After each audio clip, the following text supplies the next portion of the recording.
What's up, guys? It's Adam, aka Marf, and this is Marfoogle News, the only live call-in show on YouTube. Okay, not really.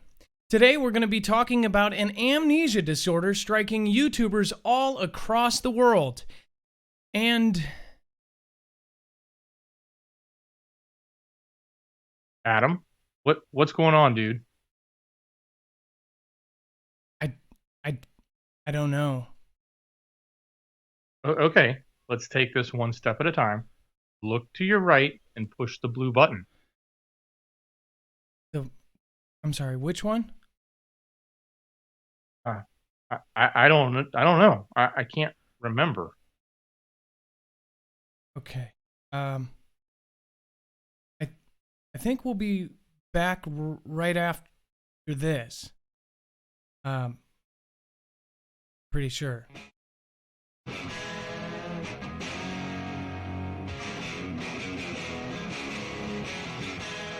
What in the heck's going on, Dex? What were we doing again? I have no idea.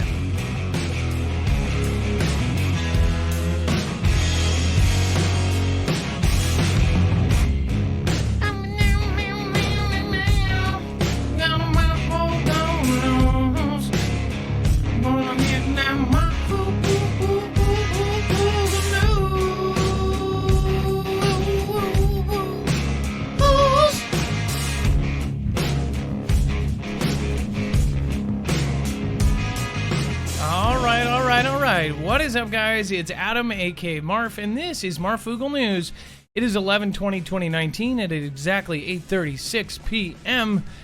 on time as usual, and we have tons and tons and tons to cover, including some very interesting stuff. Something passed by us all today.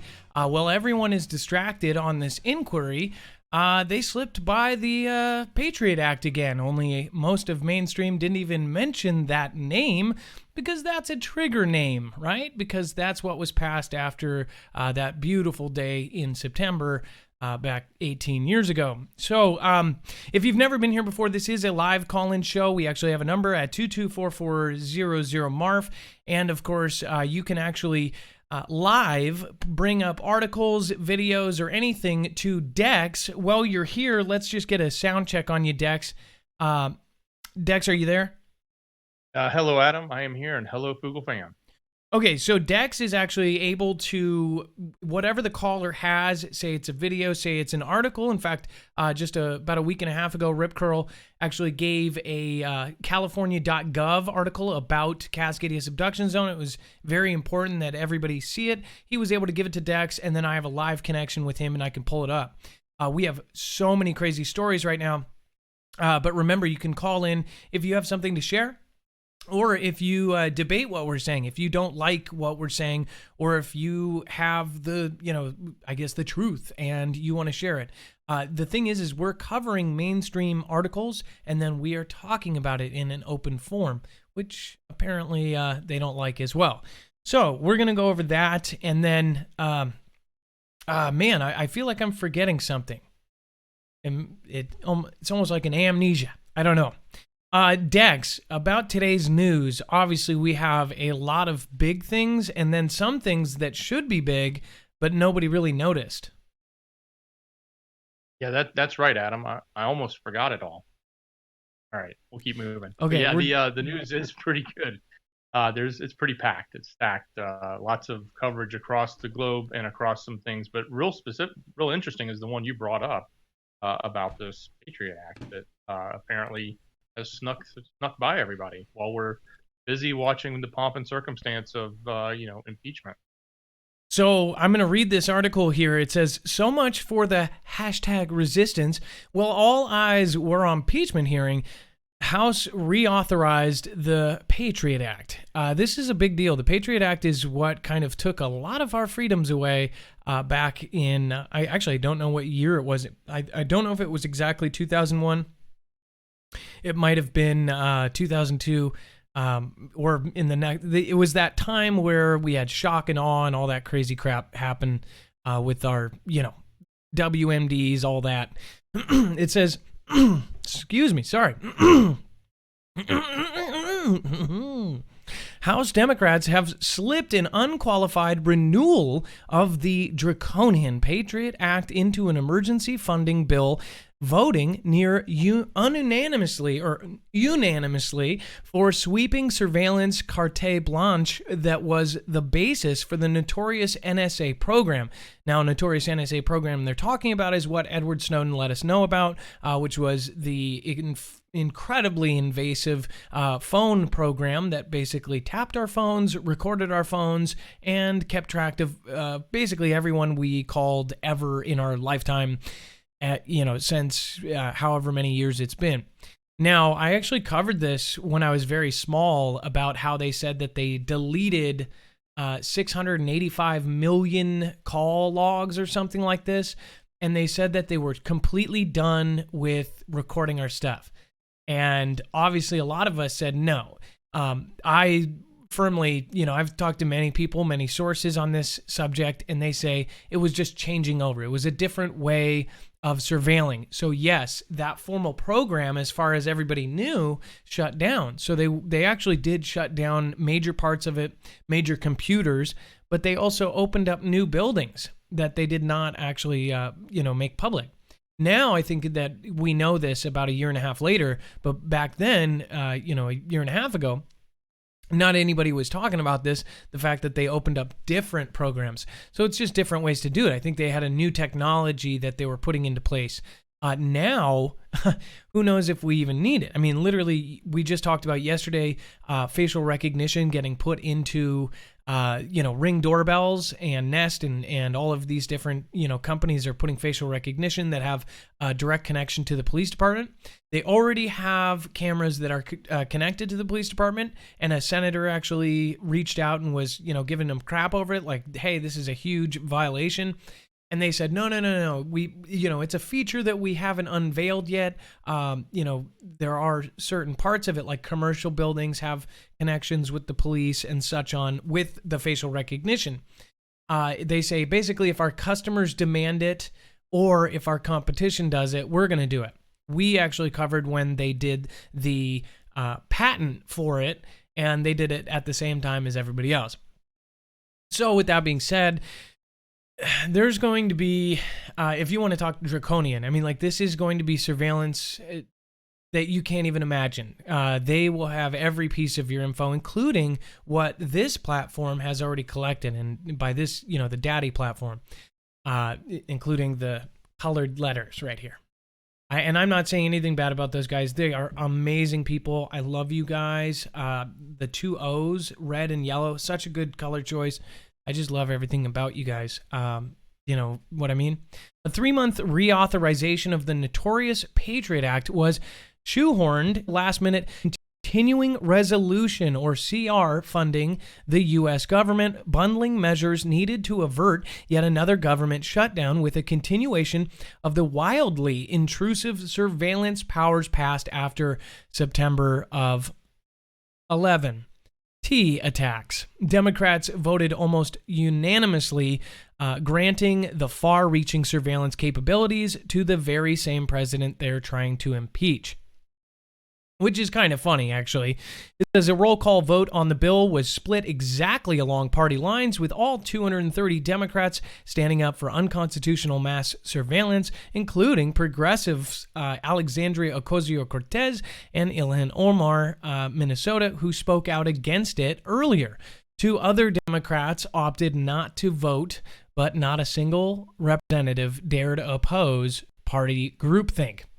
So this is a big deal, and I know people are paying attention in our group. I know that most of you already know about this. None of you are shocked by this. Like, we have literally been watching this progress over the last, 5 years, if 10 years, 20 years. I mean, honestly, it's been going up and up and up. But in just the last couple of years, it's gotten so much worse with 4G, LTE, 5G, all these kind of things that connect everything wirelessly. Now they have capabilities that they never had before. Now, it looks like, Dex, it looks like I am buffering again.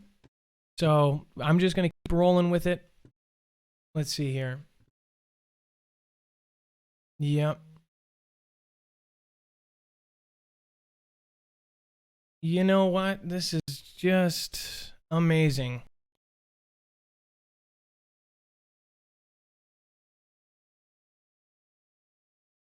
So I'm going to take a pause here. I know that the replayers probably won't notice the problem, but the live will.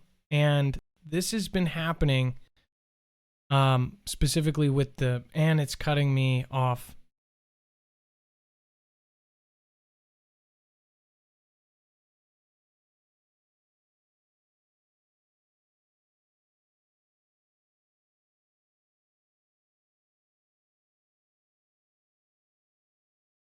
All right. Sunshine CTS girl.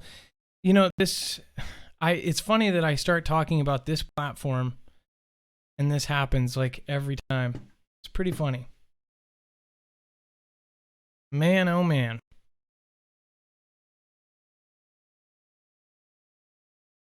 And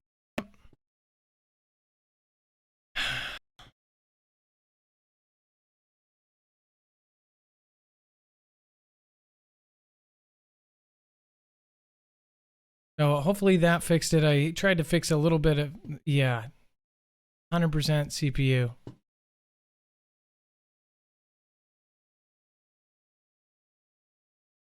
All right, you guys, we're having technical difficulties here. It looks like it is totally screwing up my stream here. Okay, you guys, you're back on for a second here. It is pretty bad, actually.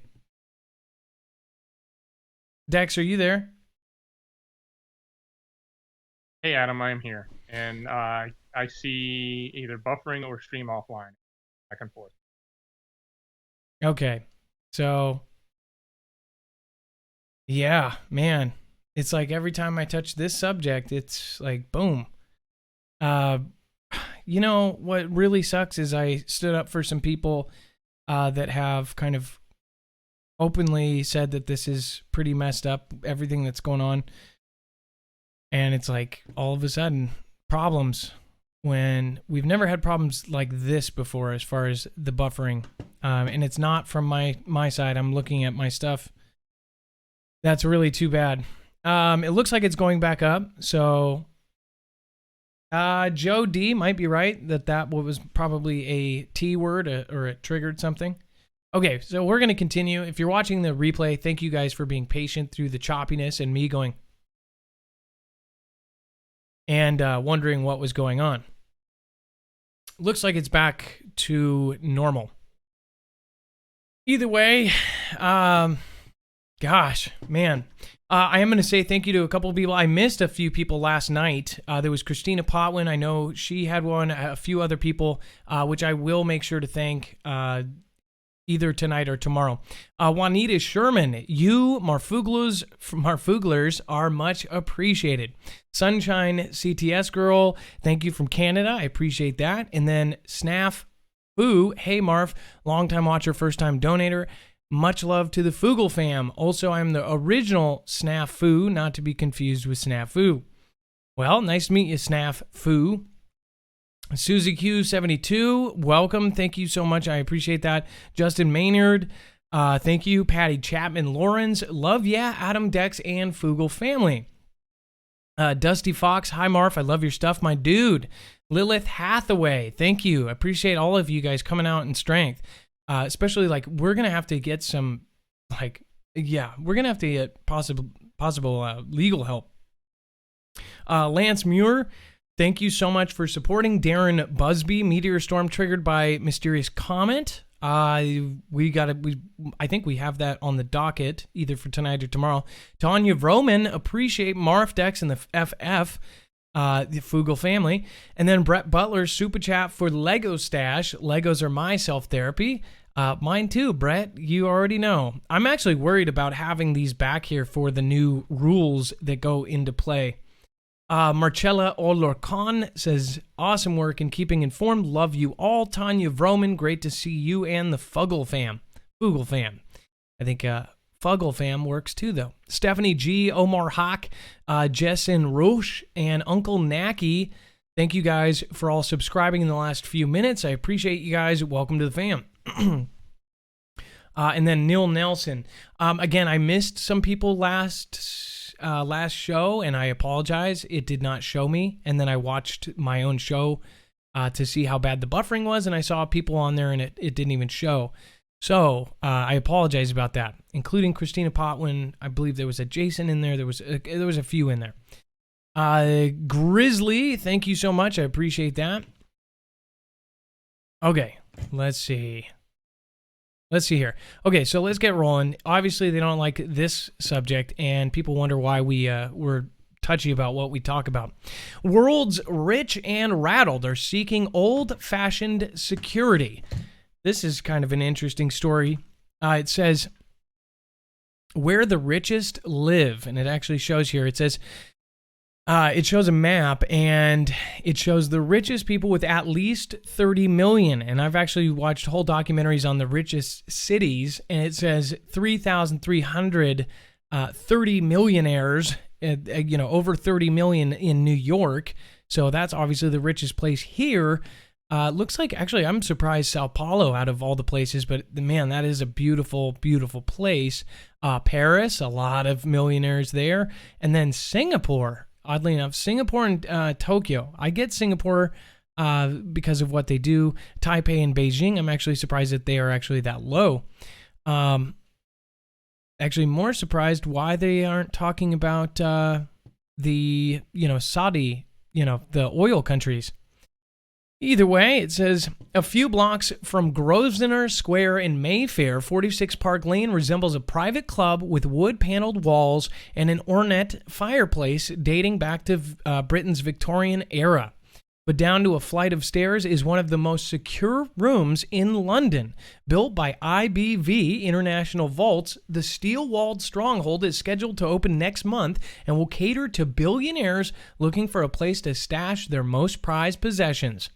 It says, quote, we're getting calls every day and every week about a room available for £2.5 million a year, said Sean Huey, managing director of IBV London, referring to an apartment-sized space.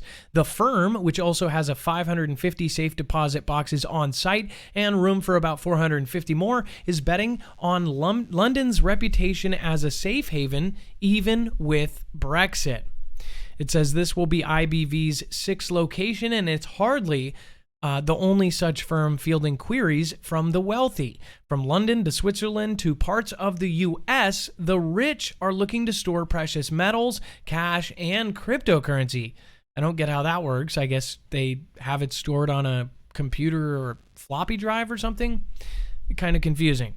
For some, it's the threat of global recession. Others are avoiding bank deposits as negative interest rates force lenders to charge holding cash. And it says many are concerned about natural disasters. Now, these are the richest people in the world. These are people in the know. These are people that literally can pay for their information. And they are concerned about these things. It says hedge fund from Ray Dalio captured the anxiety last month when he warned the global economy is under threat from an explosive mix of ineffective monetary policy, a widening wealth gap, and climate change. Where the weather, mixes it up. A majority of wealthy investors are stockpiling cash in anticipation of a shark. It's a shark market. A sharp market drop before the end of the next year, according to a survey of clients from UBS Global Wealth Management. So they're actually saying that they think that in this next year, we are going to have a huge drop or plummet.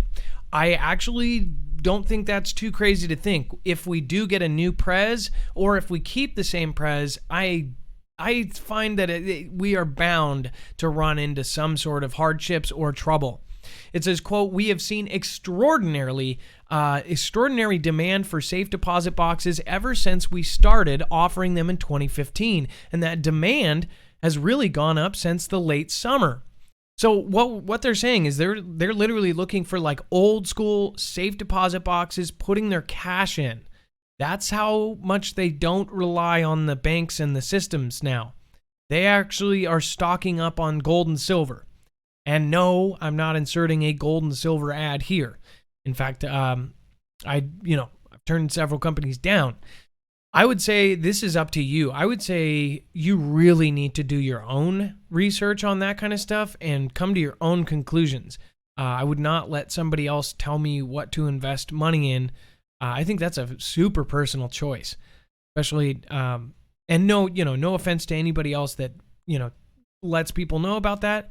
I'm just saying, I think that that's a super personal choice, and I think that people honestly need to be very careful about what they're doing at all times. I personally, my opinion on cryptocurrency is, why would you put money in cryptocurrency for, EMP or something like that? It's like, or any kind of disaster, really. Putting all your money into something that you have to have a computer to access, that's just dumb in my mind. But if you have a different opinion, you can share it at 224-400-MARF if the show gets put on long enough.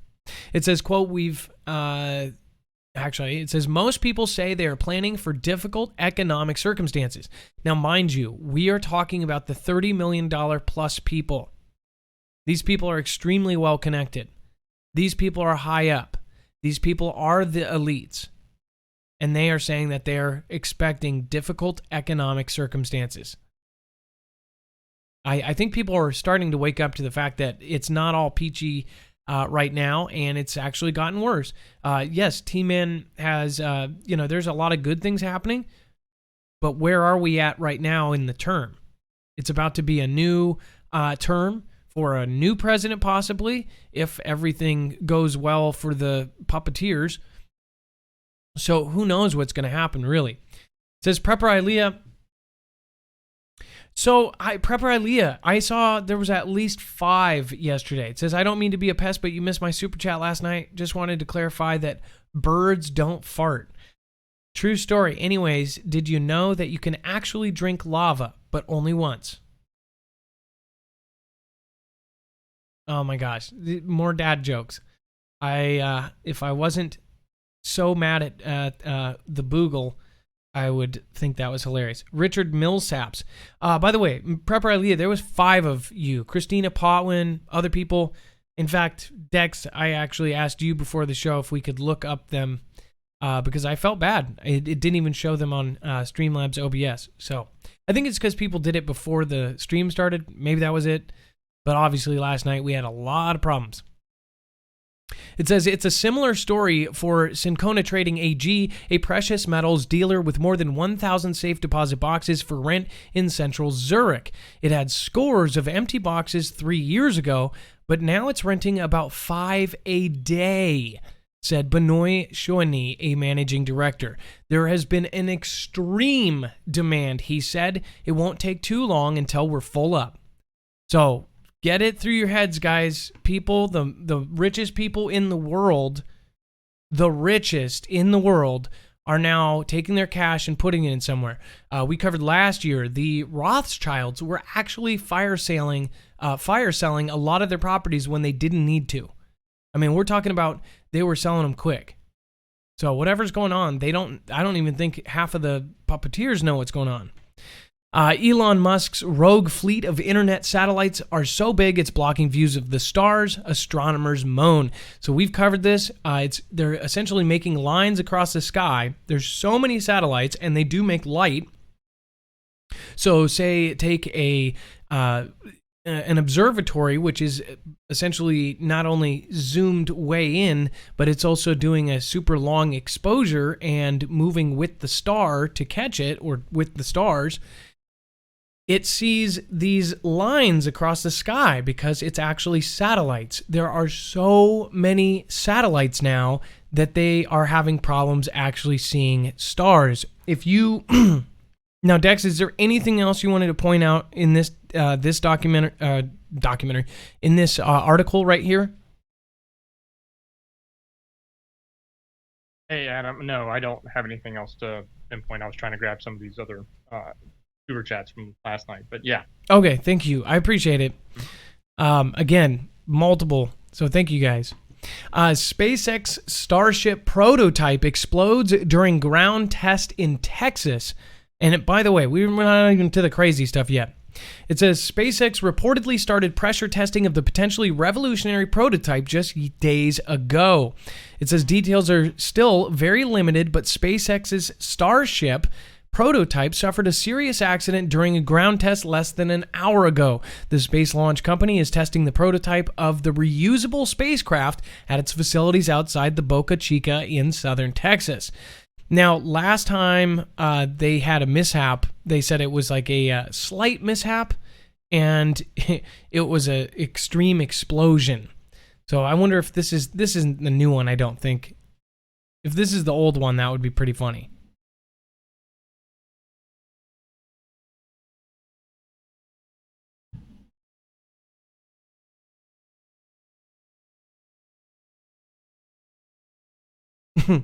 Okay, that does not look like that bad of a mishap there. Oh, this is live.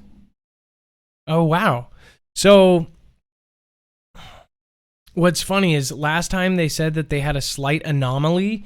It was literally the thing just straight up exploded, and it was supposed to be something that carried humans.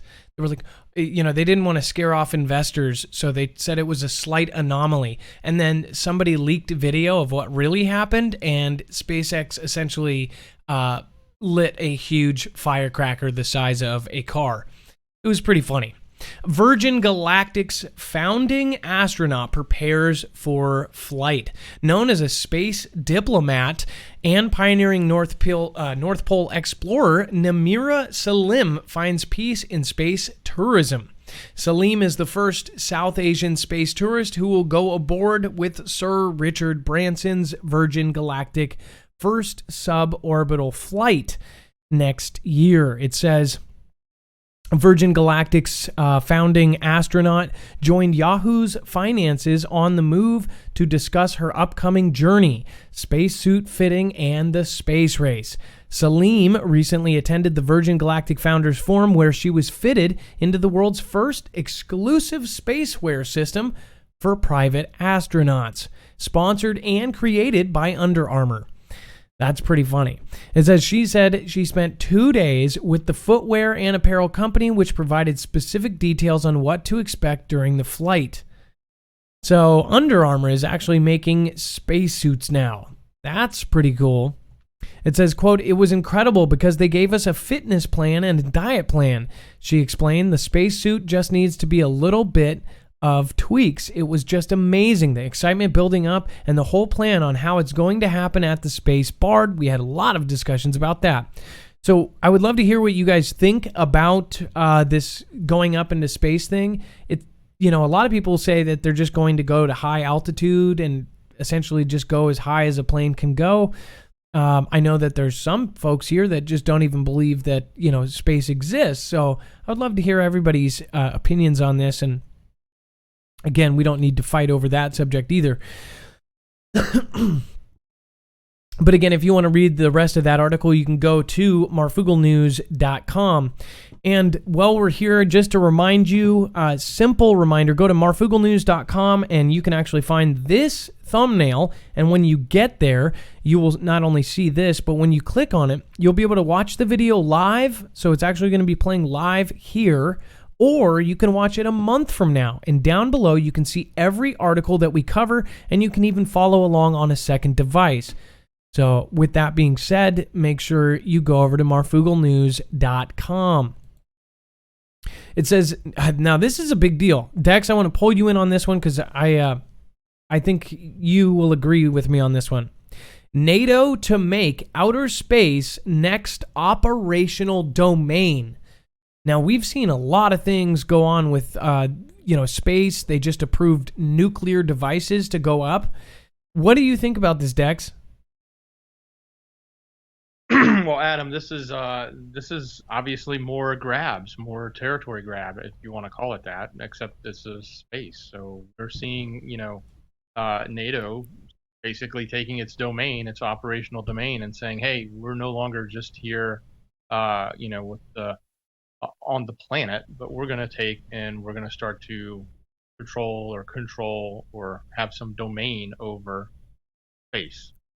So that's a big deal. We've seen Cascadia, we've seen Space Force. Now we've got NATO. Everyone is clamoring for space right now. Matter of fact, I talked about it earlier about the space race that's going on and how much we're investing, even on the commercial side, the non-governmental side in space. It's incredible the trillions of dollars that are going towards this now.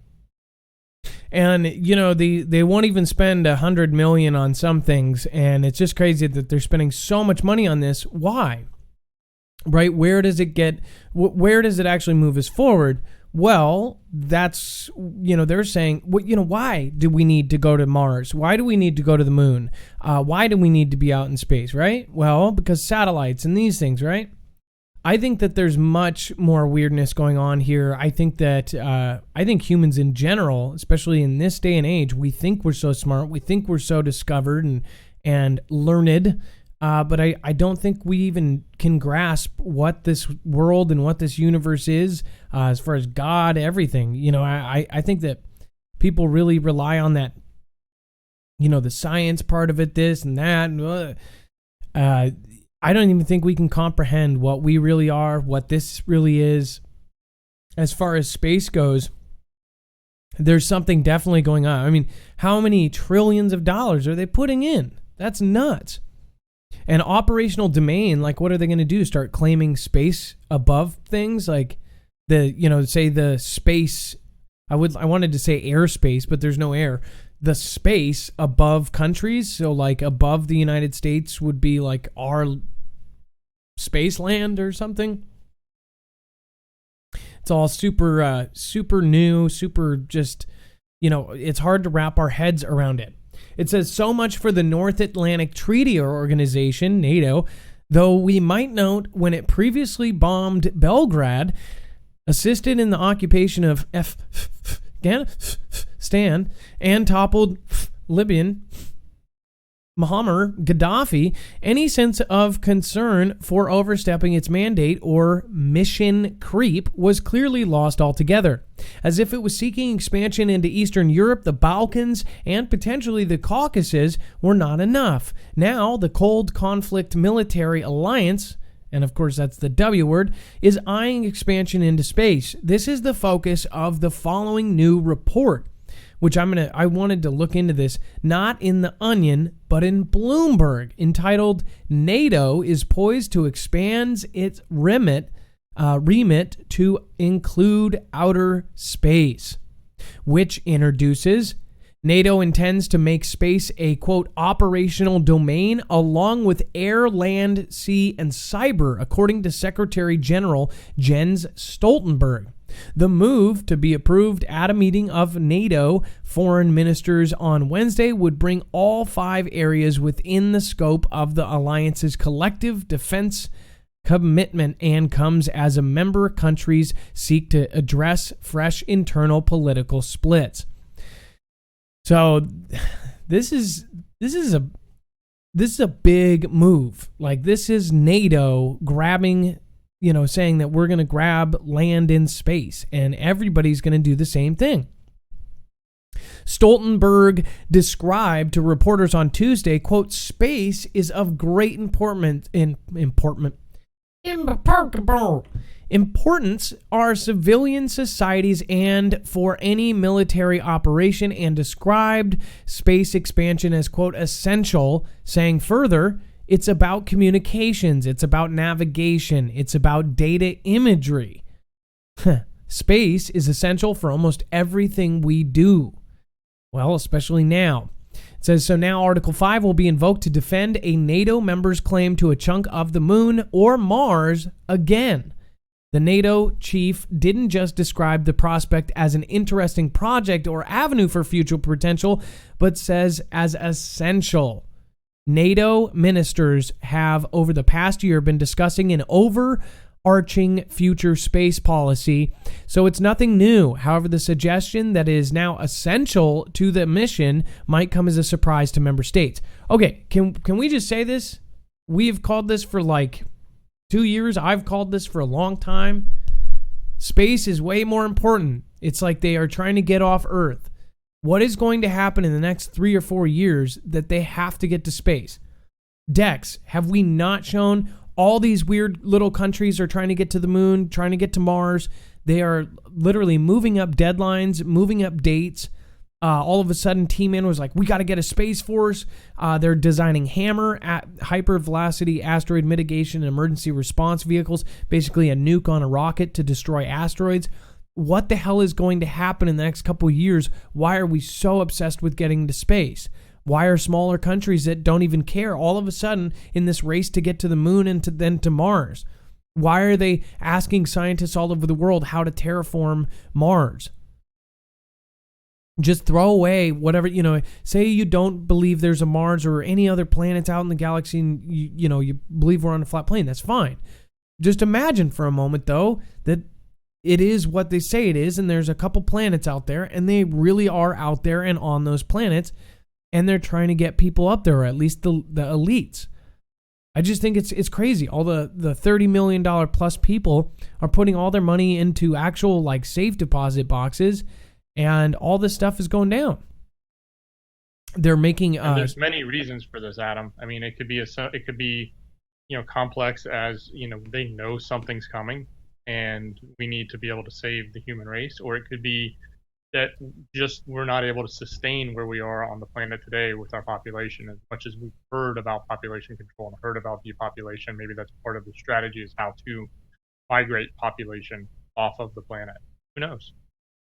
They're up to something, and like you said, it's happening everywhere, every country. Everybody you turn to, you see is going after space. You go to the list of the moon missions that have happened over time, and you look at the number of countries that have gone and tried to go or sent probes to the moon. The list is huge. It's phenomenally long. It's not just what we did in the late 60s. It's an ongoing every year. Well, I mean, just take it. It's really hard for me to stay neutral on this because I have beliefs, but at the same time, that news is supposed to be unbiased, right? It's really hard for me not to say, I firmly believe from the military people we've talked to, everything, that there is something big going on. And I'll just say it. I believe that they are trying to get off Earth. And it conflicts with everything that I've always had doubts about. I've had doubts about space myself. I've had doubts about the Earth. I've had doubts about everything.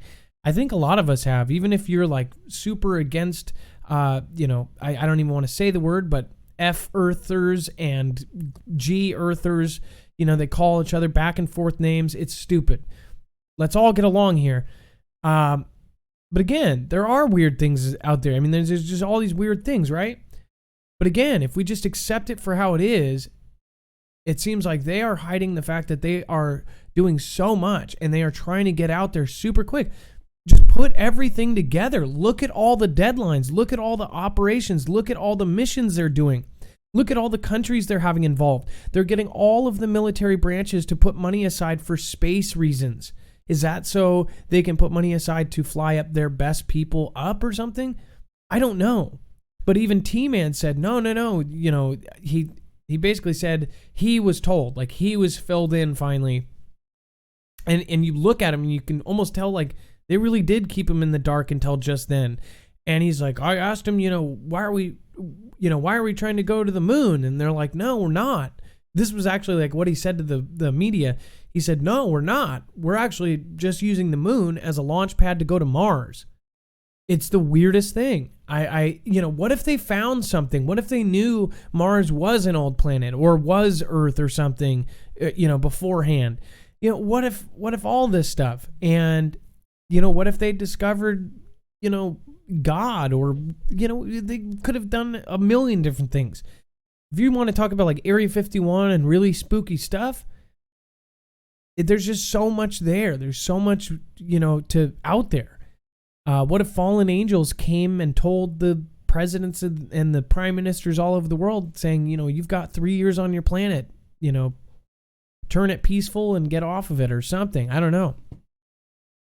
I know that sounds crazy, but I think there's real data, there's real missions, there's real things that all line up that say what the hell is going on, especially the stuff about asteroids. It's not I mean, it's literally every single day they're drilling it down. I mean, we could look right now.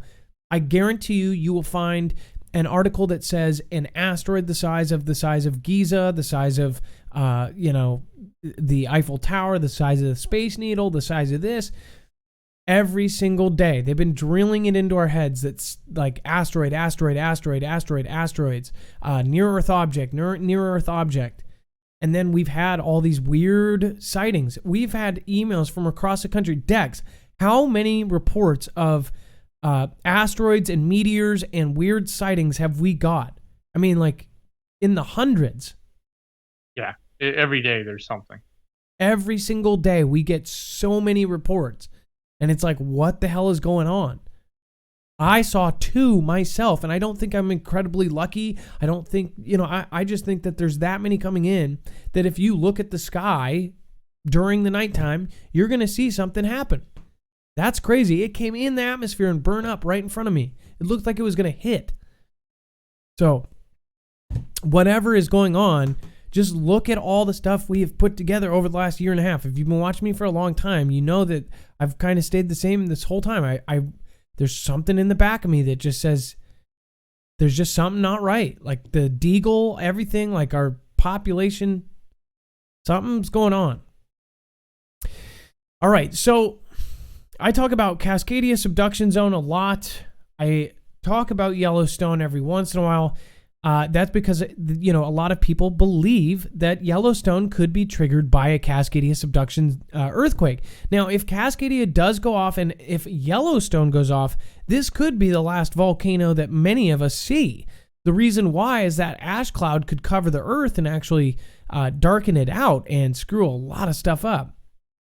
And if you combine this with other events like Cascadia or the New Madrid or just all the plates start doing stuff that we've never even seen. That's the thing. All the time, humans are seeing things that humans have never seen before. With Earth especially. We don't know.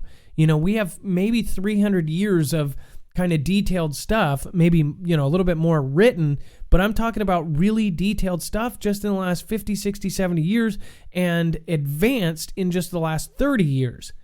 Think about how much we don't know about Earth, about how, how this works. If they really do say that it was Pangea, it was all one big continent, how do you think that these things broke apart? How do you think all these continents broke apart? And they do have proof of that. I mean, if you look, there's very similar peoples that, they used to be, the same people, but they were split up by land or, they came from different parts, different heats, different, different places on Earth. It's just super, super interesting that, this thing is honestly could change the world forever if it goes off. It says Yellowstone volcano, USGS, reveals why bubbling CO2 could be a sign of magma rising up. It says hidden deep beneath Yellowstone National Park is a vast reservoir of hot magma, fed by an enormous mass of molten rock welling up from hundreds of miles below. It says Yellowstone's magma chamber has erupted on 3 previous occasions with apocalyptic consequences. It therefore comes as no surprise why Yellowstone continues to receive so much attention by USGS scientists, despite the highly remote chance of another catastrophic super eruption. Now, again, we've talked about the NASA plan where they take a drill and they drill water into it and actually pump it out. They've even gone as far to say not only are they going to try to cool Yellowstone so it never blows up, but they're talking about pumping cold water in, pumping it through, and since it will heat it up, heat that water up and have it pump out and actually generate power from the steam. That's what they've talked about, and I think it's just absolutely nuts. Some are highly against it and saying don't do it. It could actually go totally wrong and actually trigger Yellowstone to go off. Are they already digging in it right now? Are they doing this without notifying the public? That's a scary thought. What if they're tinkering around with this kind of stuff and then all of a sudden, boom? We had those submarine guys, the Russian submarine, the research vessel that was out in the ocean. The vessel caught fire, super secretive. This was a research vessel, not a fighting submarine. It caught fire and 14 sailors died. And at their funerals, a top Russian official said that these men died avoiding a planetary catastrophe. What the hell were they doing? And all these things are like starting to tie in together. And there's these deadlines, and they're like, we got to get up there. Why? This is what I'm asking. It's not, most people would say, oh, it's just all about money. It's starting to get to the point where I don't know about that. It's just super, super weird. CO2 emitted from supervolcano Yellowstone is an important gas to monitor as it offers vital data about the behavior of the magma beneath the surface. Measuring the quantities of CO2 is emitted from Yellowstone and how it changes over time is particularly useful because it provides hints about possible changes in the depth of magma. USGS wrote in a statement, quote, much like a bottle of soda, which contains CO2 dissolved in the liquid, CO2 and other gases are dissolved in magma. When the cap is tightly on the soda bottle, the pressure builds inside the bottle is high and the CO2 remains dissolved in the soda. So this is one of the biggest volcanoes on Earth, and if it goes off, it's instantly going to take out like 3 or 4 states, and then it's going to send a blast. I mean, this thing is going to be absolutely gigantic. It's going to be like nothing we've ever seen before because this is actually, sitting right under many metropolises. You're talking about cities that we just built thinking, oh yeah, Mother Nature will never happen. There's something that is bound to happen. And now with the information that we're getting from several people about Cascadia, it's a big worry. Again, nobody needs to go sell their house, but man, if I was living on top of this thing, I would definitely have a plan, or a session to repent, because at some point, everybody living in this area is just going to be wiped off.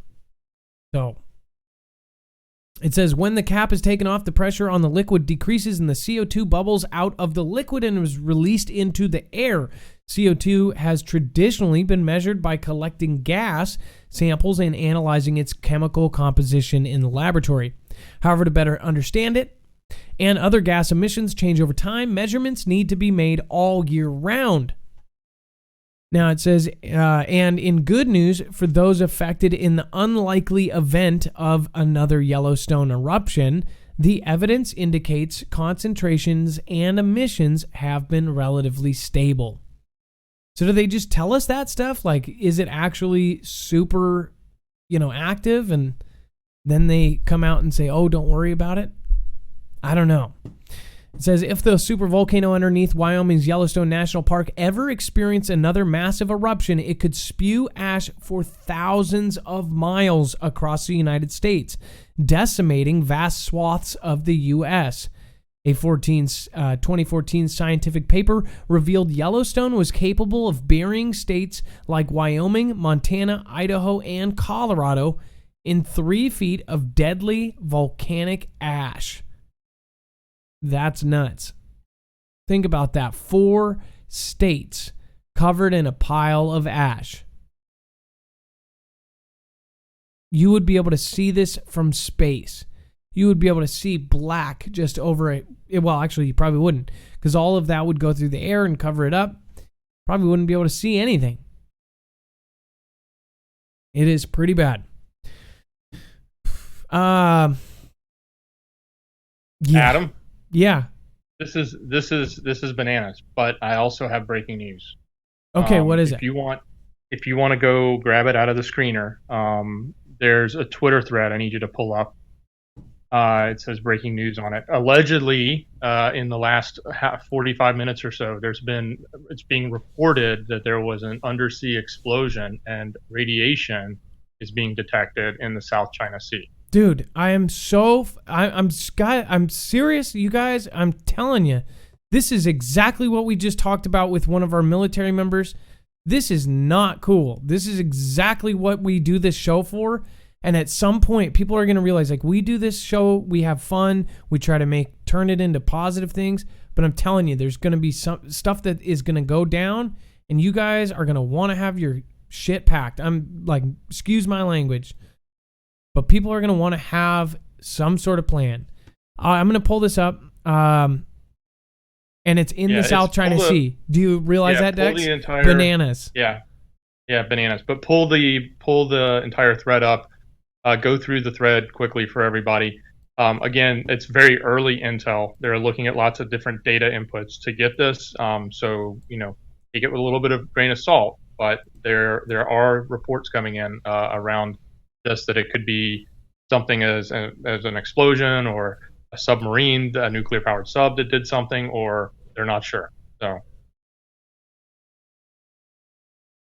okay, this is what it says here. It says, I'd say this is in the area that is heavily patrolled by Chinese submarines of all types, including nuclear attack subs and nuclear ballistic subs, or SSBNs.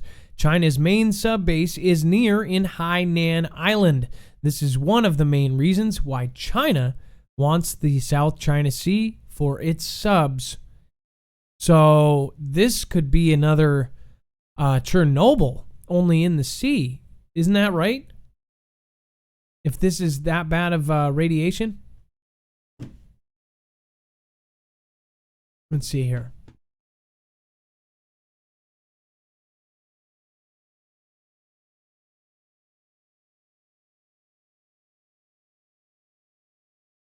This is super odd. Big breaking. There has been an incident in the South China Sea, radiation detected nuclear submarine accident or a Chinese nuke test. Need further confirmation. At some point, it's just going to happen. And people are going to say, oh, we never thought it would happen. People are not going to be number 2 or 3 forever. That is nuts. We need to be watching to see what the reactions are of the major governments. Do we get called into session? Does Cobra happen? Does other things happen like we saw the last time an incident like this went down? So we need to be watching for that. Everybody pays attention. Okay, so like Dex said, what he's talking about is when, and that's so crazy. We were just talking about the submarine accident. I mean, that's like a sign right there. We were just talking about the submarine accident a couple months ago where, I don't know if you guys remember this. Mike Pence was supposed to be on a plane somewhere. They turned his plane around. He's the vice president of the United States. They turned him around and brought him back. Then they said that he never left. Then they said, oh, he was never gone. All these weird things. The UK called their meeting. Russia called their meeting with their defense minister. I'm missing one. U.S. T-Man's schedule was completely cleared, which we even checked. That was very odd. Like literally, his public schedule cleared. Super rare. Usually he's at the golf course. He's this, he's there. It was just clear. And then I'm missing one other one. I mean, we literally had 5 big countries have some sort of big thing. And what happened was that that submarine caught fire, and then they said that they avoided a planetary catastrophe. What the is this going on? Like something is going on out there. This, I have a really bad feeling about. This is literally, I mean, like this is, I wish I would have said something last week when I talked to this gentleman. If this is true, he just proved himself 100% to me. Wow. Blown away by this. And Adam, I do want to thank Jake. He's one of our longtime listeners and callers. He's the one that alerted me to this, and then I pulled the research up. So I just wanted to give him a shout out. Awesome. Well, thank you, Jake. And you guys are, seriously, when you guys are eyes and ears everywhere around the world, around the country. I mean, we've got people in Canada, UK, Australia, Norway, Netherlands. Let us know if you know something. Give us a call, 224-400-MARF. Incredible. We're going to be watching this in the background. I have a whole screen devoted to it. Rare unicorn meteor shower set to be sparked by mysterious comet. Told you it was on the docket. It says here, 2 leading meteor scientists are forecasting that a rare outburst from the Alpha Monocertoid meteor will treat stargazers to a flurry of shooting stars this week. Here's what you need to know about the looming light show. You know what's weird is I think that because this is GOOGLE news, maybe if I read it exact, they do some sort of, copyright or something. It says hundreds of meteors are set to light up the night sky for a brief spell. And then when the show kicks off, 4:50 Universal Time on Friday, meteors will rain out of the Monoceros. See? More about these meteors. It seems like, every week we're having a meteor shower.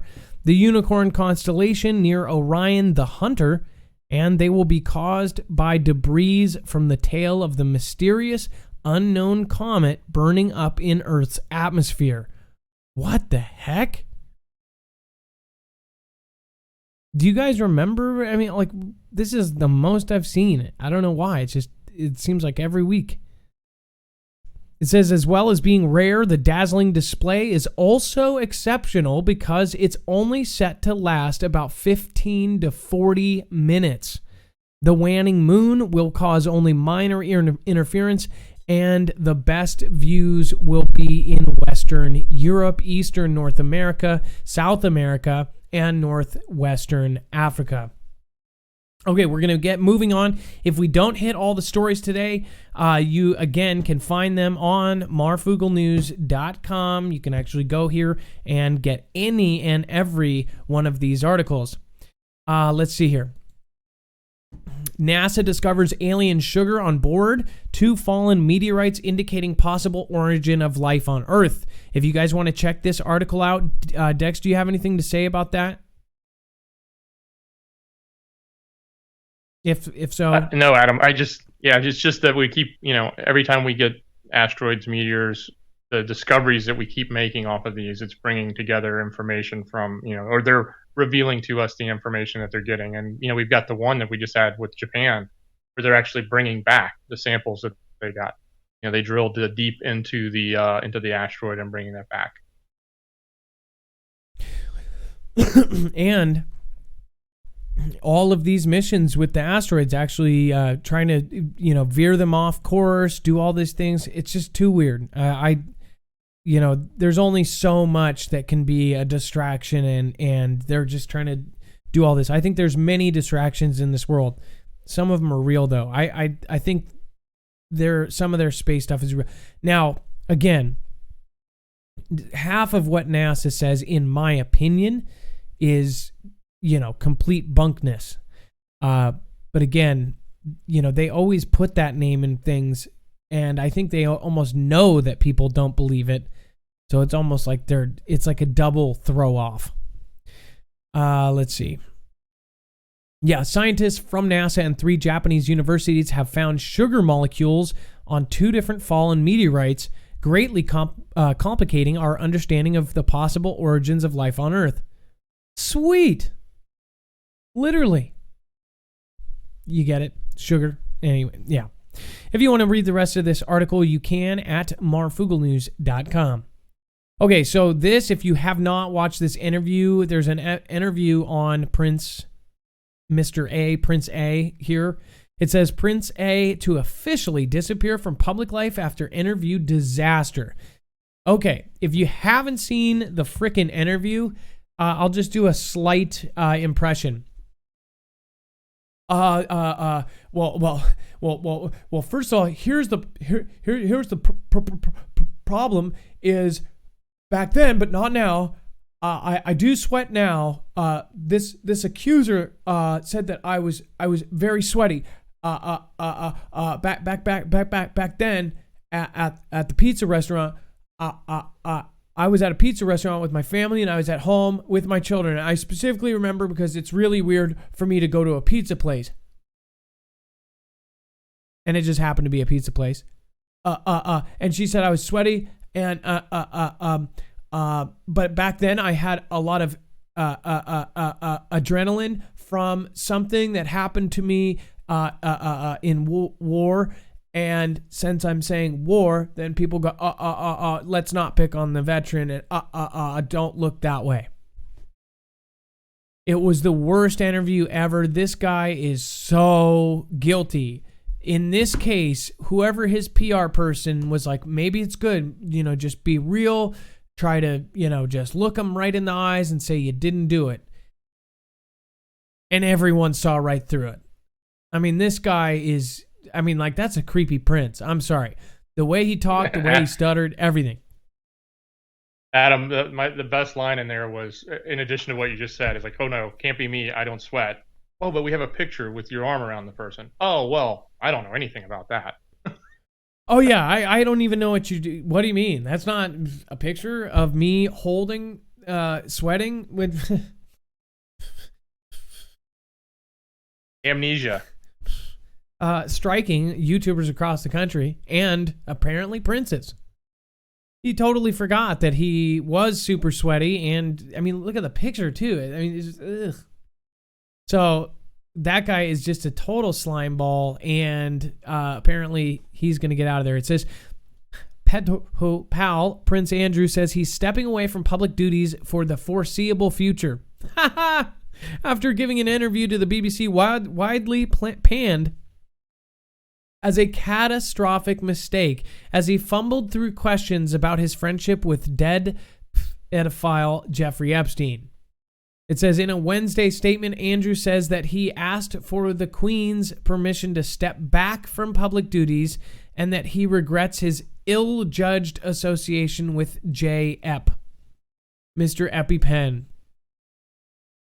Meanwhile, now that Prince Andrew is taking a step back from public duties for the foreseeable futures, now that his former association with EpiPen has become a major disruption to his family's work, it's becoming clear that the UK business community made clear it is no longer comfortable with the Duke of York. Huh. That's like Duke of Earl. Ugh. That's what I'm talking about. This guy's a perv, and he needs to be booted the heck out. Like, they need to Game of Thrones his ass down the hole. Just like, boom! You know what I'm talking about? Some 300 stuff. Adam, they asked him, hey, so he was convicted, and you came to visit him. Why did you stay at his place? Oh, well, it was a lot more convenient to stay there than to stay at a hotel. Yeah, okay. God. It was just crazy. It says, with the entirety of the royal family's resources at his disposal, it's surprising that Prince Andrew wasn't able to come up with better excuses after one of J. EpiPen's accusers said she was forced to have with Andrew when she was still a minor. Delving deep into her account of the act... They really chose those words, delving deep into her account of the act. Andrew said that he couldn't possibly have slept with the young woman because during the period in question, he was unable to sweat because of a sports-related injury.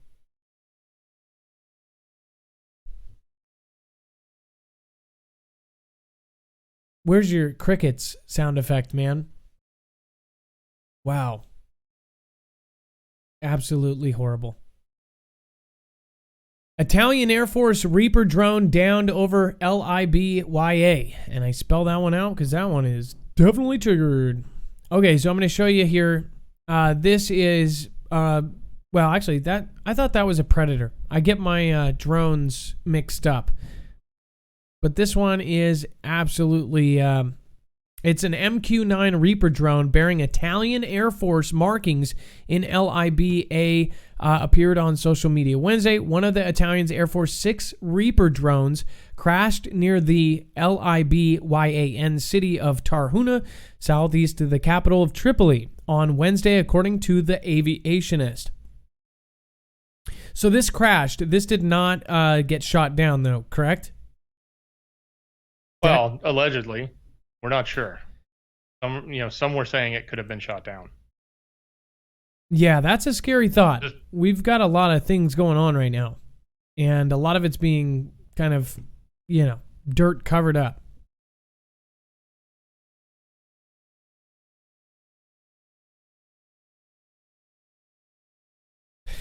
Either way. All right, there's a huge...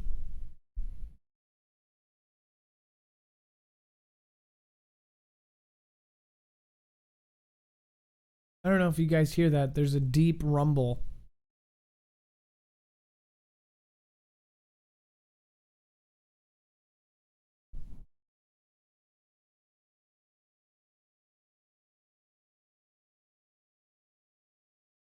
Gosh, that is super weird. I swear, it's only when I'm live do we have to have these weird noises and rumbles. Oh, fudge. Looks like Italy may have lost an MQ-9 Reaper UAV over Libya. Just to show you, might have. That looks like it's been shot down. Sorry. That, huh. And the guy's got the the gun over the Italian symbol there. Wow. Okay. So that happened. We are going to be watching that for sure. U.S. carrier transits Hormuz Strait amid Iran protests. This is a big deal too. Okay, so all of this. The Hormuz Strait has been said to possibly be the center of the biggest Fantastic Freddy to ever happen if it does happen. A lot of people have predicted that we would have, one of our ships painted as some other ship to another ship, and then that would trigger the WW3. It says the huge warship and its carrier strike group sailed through the Strait of Hormuz, a 21-mile wide waterway connecting the Persian Gulf to the Red Sea, without incident on Tuesday. So, got right through. It says the carrier brings immense capabilities wherever it goes. Captain Walter Slaughter, commanding officer to the Lincoln, said in a press release, "We place ourselves where we need to be. We need to be there in order to meet the full range of maritime security requirements of the mission at hand." What's the mission at hand? That's what I want to know. 16-year-old arrested in plot to attack, to bang people at predominantly black church. Not good. I am not surprised, though. That's what's sad about today's age. Hotel room costs $1, but it's live streamed at all times. Is this on the island? This is just gross. It says a Japanese hotel offers a room that costs only $1 per night, but there's a catch. The guest's entire stay is live streamed on YouTube. Okay, I have to look this up afterwards. This is pretty crazy. It says Tetsuya Unu, who took over the Asahi Ryukan Hotel in Fukuoka, or Fukuoka? I swear I'm not even trying to swear here. Fukuoka, I think. Fukuoka. Well, whatever. They stayed in Fukuoka, and from his grandmother last year, said he was looking for ways to boost business and was inspired by a British YouTuber who live streamed his time at the hotel. Wow. All right, let's see here. Relatives bring corpse to insurance firm's office in South Africa. Oh, wow. This is pretty bad. It says Natahabonoheli Moholongo and Tandaza Mitsali were filmed taking the body of Uncle Sifiso Justice Malongo into a branch of the Old Mutual somewhere in KwaZulu, Natal Province, this week after their claim on a funeral plan was delayed. Mrs. Malongo said the claim for $1,700, whatever that money is, had been delayed for 9 days because of problems over the paperwork, meaning important tribal rites for their uncle, who died at the age of 46, could not be performed. So they said, screw you, buddy, and they dropped his body in the office. Wow. It literally shows like a computer desk, an insurance office, and they brought their dead uncle. That's their version of getting a death certificate. Apparently, the insurance company wasn't ready to pay, and they needed proof. It's unfortunate, but that's what they had to do. Are you kidding? So they actually had to do that? Well, that's what they thought they had to do, and that's what they did. Oh my gosh. Wow. The world we live in. All right. Okay, so many just crazy things going on. Okay, so we're about to get our phone calls open. If you guys want to help support this broadcast, we of course do kind of our quick own commercial, which, by the way, I've noticed that they're putting in ads when we end up pushing the thing. We actually take ads out. So if you see videos that basically what happens is somebody will copyright my video, and then they say that they don't want me to take the video down, but what they'll do is they'll actually they will collect the monetization, and they will put like 10 ads. I have to manually go in, or Dex has to manually go in, and we have to remove them. So if you see that, let me know, tweet me, whatever. If you do want to help support me, though, I am with NordVPN and a few others now, and they are actually giving upwards of 84% off on their product. Now, nobody knows better than me, if you've watched this show for a while, that I have been attacked. I've had several things going on, and it was because I wasn't smart on the internet. I essentially didn't hide my position. I didn't hide anything back at my old place. I moved because of internet issues. NordVPN is one of the best, and honestly, this is something that I think everybody should have, especially with the new things that are coming into play. All of the new privacy things that are going to be violated, you should have a VPN. It's a virtual private network. Almost every YouTuber has one, so if you're a YouTuber, gosh Lord, please have one. Again, if you use the code MARFOOGLE, you will actually get savings upwards of 84% off. That's for the Foogle Fam. Go to marfooglenews.com/VPN. Again, there's lots of uses for it. You can hide your IP from the bad guys. There's no data logging, automatic kill switch. There's all sorts of awesome features. You can protect your data while you're out and about. So your phone, your laptop, you can actually have up to 6 devices simultaneously, running under NordVPN. So you could be at a coffee shop with unsecured Wi-Fi, and you would be going through all sorts of stuff. So again, and there's a 30-day money-back guarantee. marfooglenews.com/VPN. This is a big deal, you guys. Like, for us to, to work with these guys, there was several companies, including smaller ones. The one company that actually reached out to me, we reached out to them. The one company that reached out to me was a company I used, and it didn't work. Nord is a company that works. This is one of the top-rated companies, and it's awesome that we got to work with them. We are trying to build this into a legitimate news source. So again, if you want to protect yourself, do it through our stuff so you can actually help us at the same time. It doesn't cost you any extra. In fact, it saves you money, and you'll be able to protect yourself. Not only this, if you're worried about all this stuff going on with this platform, there's some cool things you can do with it. So, marfooglenews.com/VPN. If you also do not have an EMP shield yet, we are actually working with them again to do another contest to give away some. We believe every person in the Foogle family in the world should have these, or at least in the United States, because it is a real threat. It is such a real threat that the president actually signed a bill into play, and this company, by name, is working with the Department of Homeland Security and the DoD to actually help build our grid upwards of, build it up and actually, make it stronger. So these guys are doing direct work with them to beef up the grid.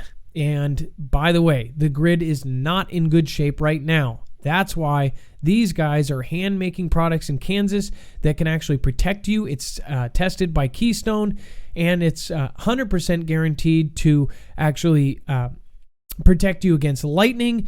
And it was tested in E1, E2, and E3 phases of EMPs and then CMEs. So even if it's a natural solar flare that hits us, this will protect several devices, including generators, vehicles, boats, all sorts of cool stuff, as long as it's tied into it. So again, you don't have to put your whole house in a Faraday cage. You can just put one of these in, wired in. Boom.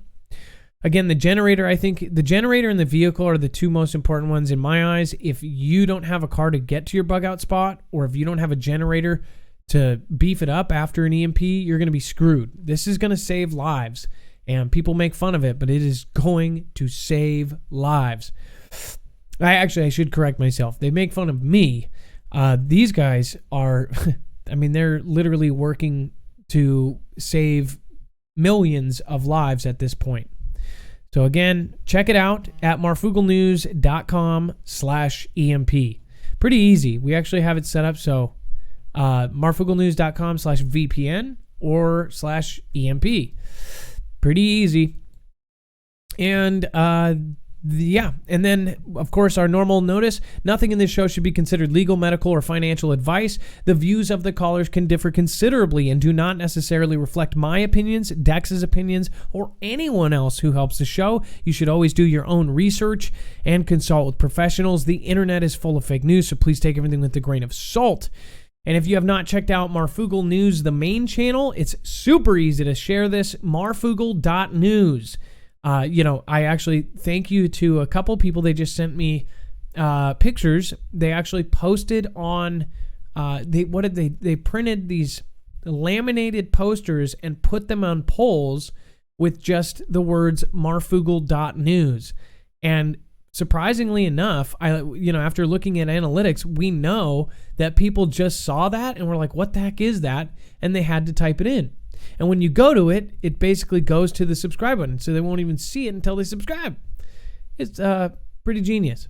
But again, I thought that was pretty creative by one of the Foogle Fam fans. And that's pretty awesome. So people are spreading the word. They're doing all sorts of weird, guerrilla stuff. I think it's awesome. And it's all to bring people in, get them in the groups, live meetings. Again, we've got meetings in every state to prepare. Again, Marfoogle News is marfoogle.news. And if you want to share Marfoogle TV, this channel, share marfoogle.tv. And then, let's see here. If you have not joined the Discord, this is a huge deal. We have over 11,000 people that meet sometimes weekly, bi-weekly, monthly in groups. And they are actually talking about prep. They're talking about preparing. And there's a military group, an exclusive group. We have over 300 active or retired military folks that are basically feeding us any kind of info that they have. So again, if you are military, you get in there. It's a private group. You are only in there with military. The most you'll see from either myself or Dex is that maybe we might pop in a question, but that is a private room. We don't even go in. Again, that's something that we think people have now told us that it's like therapy for veterans. They say they've talked to people, they've met people that went through similar experiences. So it's all in all a good thing for you guys. And then just go to marfoogle.news, marfooglenews.com to actually sign up for the Marfoogle alerts. It's super easy. It's right up at the top. And of course, you've got the Earthing movie, marfooglenews.com/GT. If you want to watch a feature-length film, this is actually by Clint Ober, Josh, and Rebecca Tickle. This is a actual high-budget film with Amy Smart, Muriel Hemingway, and Deepak Chopra. It just came out in a theater red carpet screening, and you get access to it. We actually had access before anyone else. So you can actually go to that, marfooglenews.com/GT. And then, of course, you can actually support us by doing ground therapy products as well. So people might hate on the fact that we do products. Just so you know, one, I have been using ground therapy. Ground therapy has extremely and 100% improved my sleep and my digestion. That's what I feel. And again, I don't know if you guys watched me a year and a half ago, but I had problems with all sorts of different stuff too. Like I was jaundiced, I was pale, like there was a lot of things going on with my body. I can't say that 100% is this, but it really has changed at least my sleep and my digestion. I really feel that. And again, it decreases inflammation. It's been proven. He's done 25 plus medical studies that prove this. And I don't think the big guys want you to see these things. I don't think, they want you to take a pill or something for it. MarFoogleNews.com/earthing. If you support them, a small commission of it goes towards us. We are always very transparent when we are trying to earn money for the channel and for myself, my family, and the rest of the crew. So please, we're trying to bring 2 more people on. If you're already going to get this, that's what I ask. If you're already going to get something from this, get it using our code. You can actually get free shipping with the code MH. That's again, marfooglenews.com/earthing. Okay, and we are still doing the charity drive on the Marfia shirts. 100% since day one of these shirts is gone. The profit has gone to Cars for Heroes. So we are probably going to do another series of shirts for a different thing. But again, you can go to marfooglenews.com/t-shirts. You can represent the Foogle Fam, and you can help a charity. Again, we're not giving them 10%, 30%, 50%, 80%. 100% of our t-shirt sales go towards this charity. It helps veterans get into vehicles. All right, that's about it. Boom, boom. Shoomy, doomy, doom, doom. We are going to get the phones open here in just a second. Dex, do you have anything to say other than...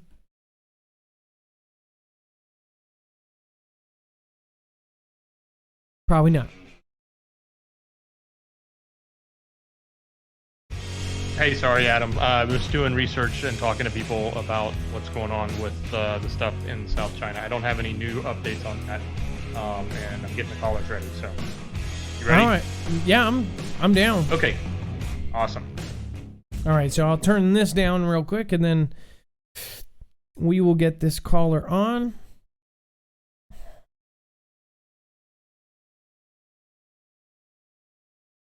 The South China Sea thing, this is spooky. Let's see, it's right here. Undersea explosion. By the way, what's up, Lisa R. Hall, West Virginia Prepared Mind, Jason 78, Fringe Files. Hello, you were live on Marfoogle TV. Fringe Files, what's going on? Hey, so I kind of have to be extra careful with our topic tonight. I think Dex shared a screenshot with you because I don't want to really talk about it. We'll just let people kind of read what that says. I don't want to read it out loud. But obviously in our social gathering places on the internet, like here tonight, have been kind of hot lately, like especially that thing that you shared with us was very interesting because that's a very large creator out there, and to see someone so big even having issues, getting very scary. So I just kind of wanted to give, I don't know if all of us small creators are taking this as seriously as we should, but we're seeing larger and larger people get hit, Did you which means that now are you talking about Markiplier? Yeah.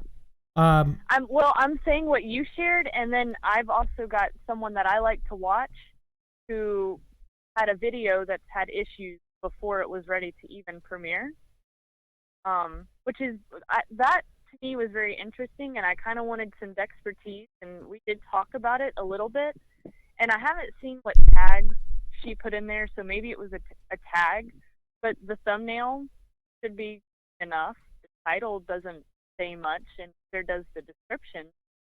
So I'm wondering if there's some really advanced tech going in. Well, that knows yeah, I can explain. Read the video before we upload. Yes. So when it does its process, for CC or for closed captions, it's actually doing kind of just like when you say, "Hey Siri," tell me how to go here. It's doing a voice recognition to do the transcript. In fact, if you go to a YouTube video, I think, I don't know if you can do it on the phone, but you can do it on the desktop and go to the transcript. You can look at what's being said. It goes through that and it tries to find the words or whatever else. But if she's premiering, which I haven't even used Premiere yet, but you're basically uploading, letting it sit, and you're setting a time for it to premiere, and it tells everybody whatever. It's actually going to let you know if it's going to be suitable or non-suitable before you even start. So this doesn't shock me. But again, that is because they are actually going through what's being said. It can be the context of the title. It doesn't even have to be. It could be like, this was my last call, and last call might, in whatever context, they're like last call bar, adult something. It's so weird. We actually change our titles constantly because of different things that happen. You guys will even notice it. You'll see it and you're like, hey, why is the title different? I was just about to say, I noticed that a lot. But to the smaller creators out there, I don't know if most of us can do a Premiere type video. Those are the only videos that I've seen that on, and I think that what you said is exactly right. It gives it the chance to collect all of that data before you go to stream, and boom, you're hit. Well, the good thing is you kind of know that some people do this on purpose. Like I know Jacob Israel, he actually lets his videos sit there for a while because he wants, if it doesn't clear, then he will change, tweak it, change it a little bit, and then let it sit there, for another couple hours, and then if it clears, then he'll put it through.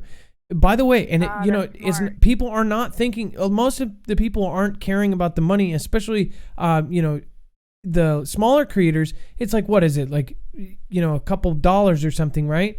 So it's not so much about the money, it's about being recommended. You're not going to be recommended if you're not monetized. People don't get that. If you're not monetized, you're not going to get bigger. You're not going to be recommended to the main thing. And that was a business decision on their part back in April of last year. If you've watched my channel, they actually, the woman, I showed an example of the woman who is an educational YouTuber. She had 80,000 subscribers. She had tons of views because schools actually paid her through Patreon. Actual schools paid her Patreon, and she would do lessons. Like she made a talking scale, and like kids could follow along and make it in class, right? So she didn't put advertisements on her videos, and she would get recommended, and she actually grew to 80,000 subscribers just by doing these things on there. But what happened is in April, she was so smart that she actually showed her exact analytics, and she was able to prove with the same analytics that she was given that something changed in April of last year, and it just all of a sudden went boom. So she had to monetize, which she didn't want to do because she purposely didn't monetize because she was getting paid better through doing Patreon and not doing ads for schools. And then what happened is you could see, boom, it dropped and it was nothing. So you have to be monetized to really get anywhere, and that's my opinion. But it's pretty much, think about it. No, that's they true. get half of all money. They get half of all monetization. So, of course, they're going to, push a video that's going to make the money over not make the money. Most people would do the same. There's a lot of hypocrites out there. There's other things they're doing wrong, but in that part, I get it. It's the system that makes it decide which if it is or if it's not monetized. That's the system that we're all mad at. The Markiplier thing, by the way, that's a big deal. So I'm going to explain. It's huge. Can you explain? Can you explain to them what happened? Well, basically, we just can't. I've seen a couple of comments on his. I went through and read them. It's basically if we spam emoji or even comments, and I'll feel so bad. I don't think that this would happen on my channel because it's small, but I don't know how big the system is, right? Some people like to leave multiple comments for one video, which is great. I love that people are doing that. But if you leave too many comments in a certain period of time, you could get your Google accounts and your YouTube accounts basically it almost sounds like they're deactivating it, and then you've got to jump through every hoop possible to be able to get back up. That's kind of dangerous because for a lot of us, we do our social stuff connected to a Google account. But what happens if, you know, your boss needs to get in touch with you through that account, or anyone else for that matter, or whatever it might be, right? Like, I've got certain warranties that might be tied to my Google account, or that's how I get in contact with them. Would they know that I'm the real person? No, I know exactly what you're talking about. Mhm. That's the scary part. Is okay. Maybe I get something happen and I can't. I just have to make a new Google account for, you know, being able to comment on your videos again. But if you've got important stuff tied to that, some people might think about just making that kind of burner account. So if something does happen, at least all of your important contacts and folks are there that you would need to get in touch with. And just to make sure people understand how serious this is getting, you know, this gentleman whose Markiplier had 25 million subscribers, basically, he's got some pull even at this platform. What happened is, oh yeah, I mean, go look at how many. He asked views people he to got vote. in just a few days. Yeah. Oh no. So he asked people to vote with emojis, right? With emojis, with emotes. So it was purple hearts or green hearts or, you know, red whatever. And he asked people to vote during his live stream. And this guy has, you know, 10,000. I don't even know how many people he has watch him live. Everybody was voting. People after like the second or third one, people's accounts were suspended, not their just their YouTube. It was everything. Or 48-hour thing. It was in that moment. It was in real time. Which is scary because I was thinking about, you know, oftentimes we say give us a 1 or a 2. I was almost wondering, is doing just that, is giving us a 1 or a 2 for yes or no, is that going to affect us? But here's the part that's scary about this is because that ties into the new terms, right? It was almost like they were testing the new terms because they had not only this account, their Foogle account, their actual account, all of it was suspended. So not just this platform, but the parent platform, all of their accounts were suspended for doing this vote thing. So Markiplier stood up for his people. He got a hold of the platform, the platform that shall not be named. I swear, it's crazy that we have to be afraid of this kind of stuff. Oh, I know. And that's what happened, because that will be in a little text, and the thing will pick it up, and they'll go, "What are they saying?" It's crazy. So, but yeah, that scares a lot of people. He's one of the biggest. I mean, every video he does gets 5 million views. I mean, like, he could literally wash his hands on camera and 5 million views. But this is pretty messed up. Like, yeah, you're totally right. As far as your friend, I think that might, you know, there's a lot of stuff really going on.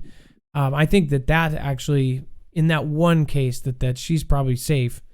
But I don't know. You know, Fringe Files, love having you on. Is there anything else you want to say?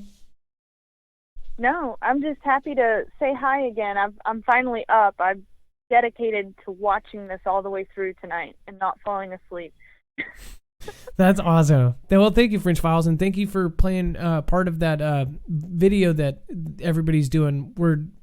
Everybody's like, I'm Foogle Fam, so you guys will see it in a bit. Yeah. So thank you. I appreciate your participation. You're welcome. Bye, Marv. All right, bye, Fringe. All right, up next we have Mountain Man. Let's see here.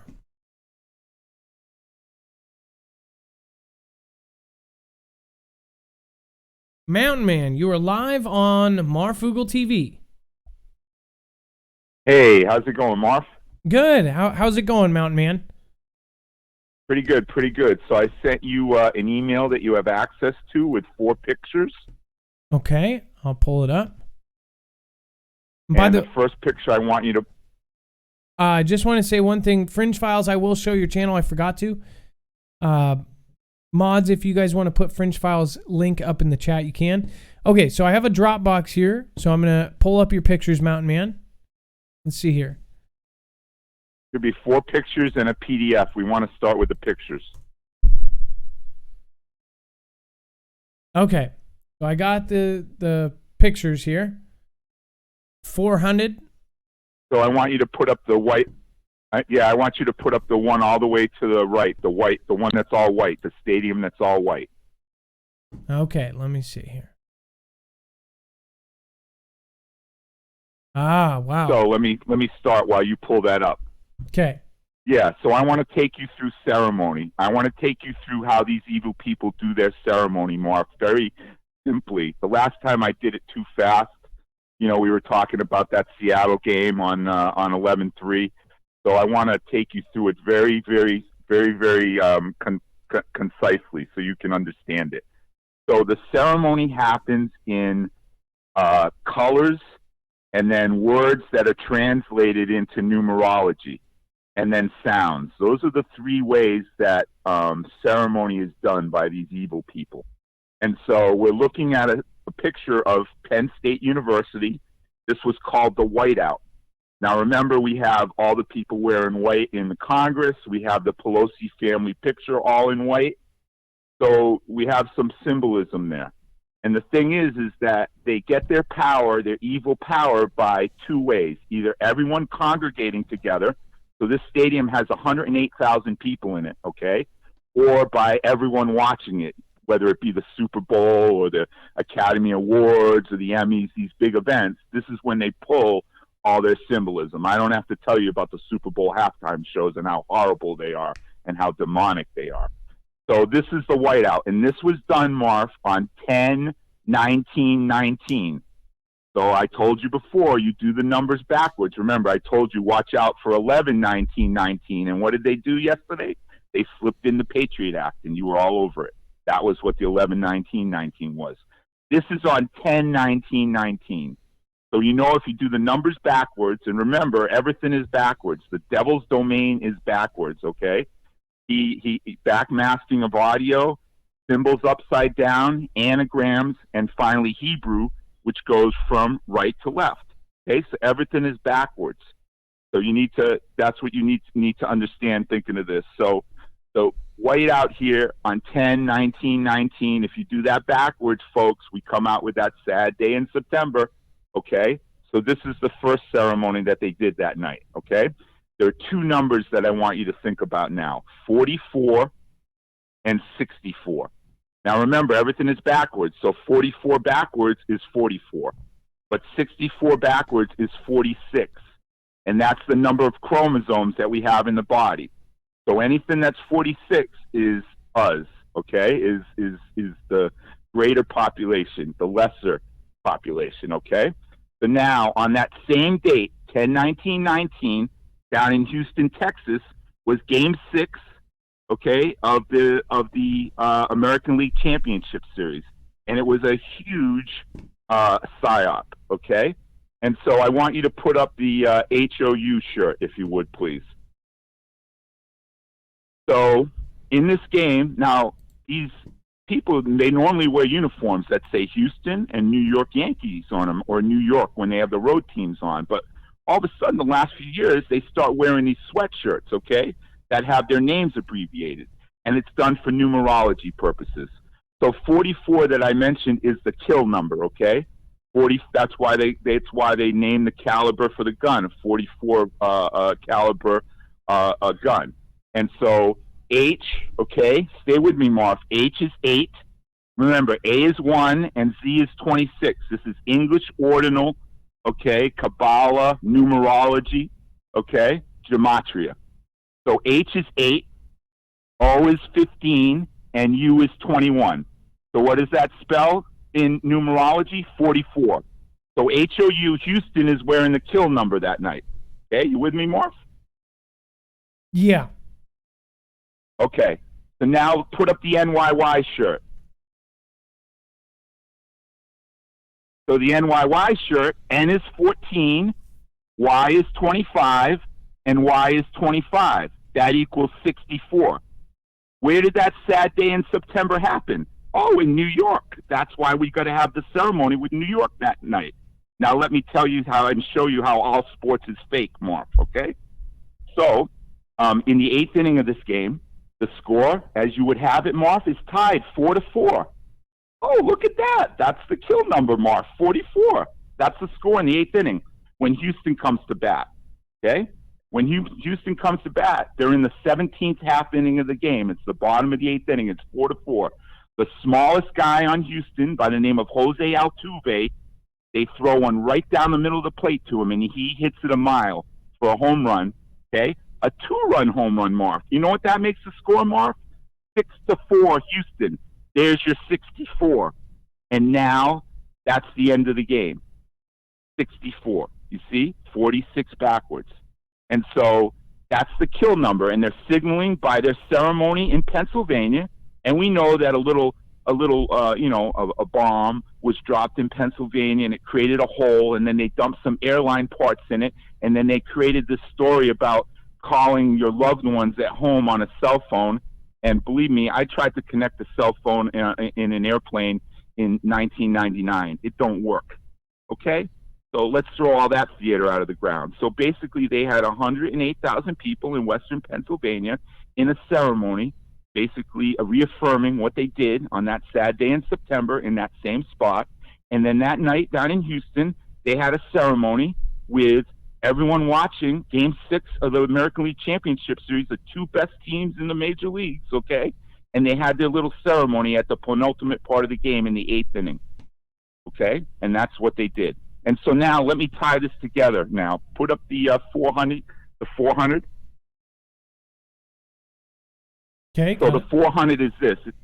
If you go to Strong's Concordance in the Bible, okay, I told you that that's Bible numerology. 400 is prey, P-R-E-Y, meaning that you're prey, that you're going to be attacked, okay?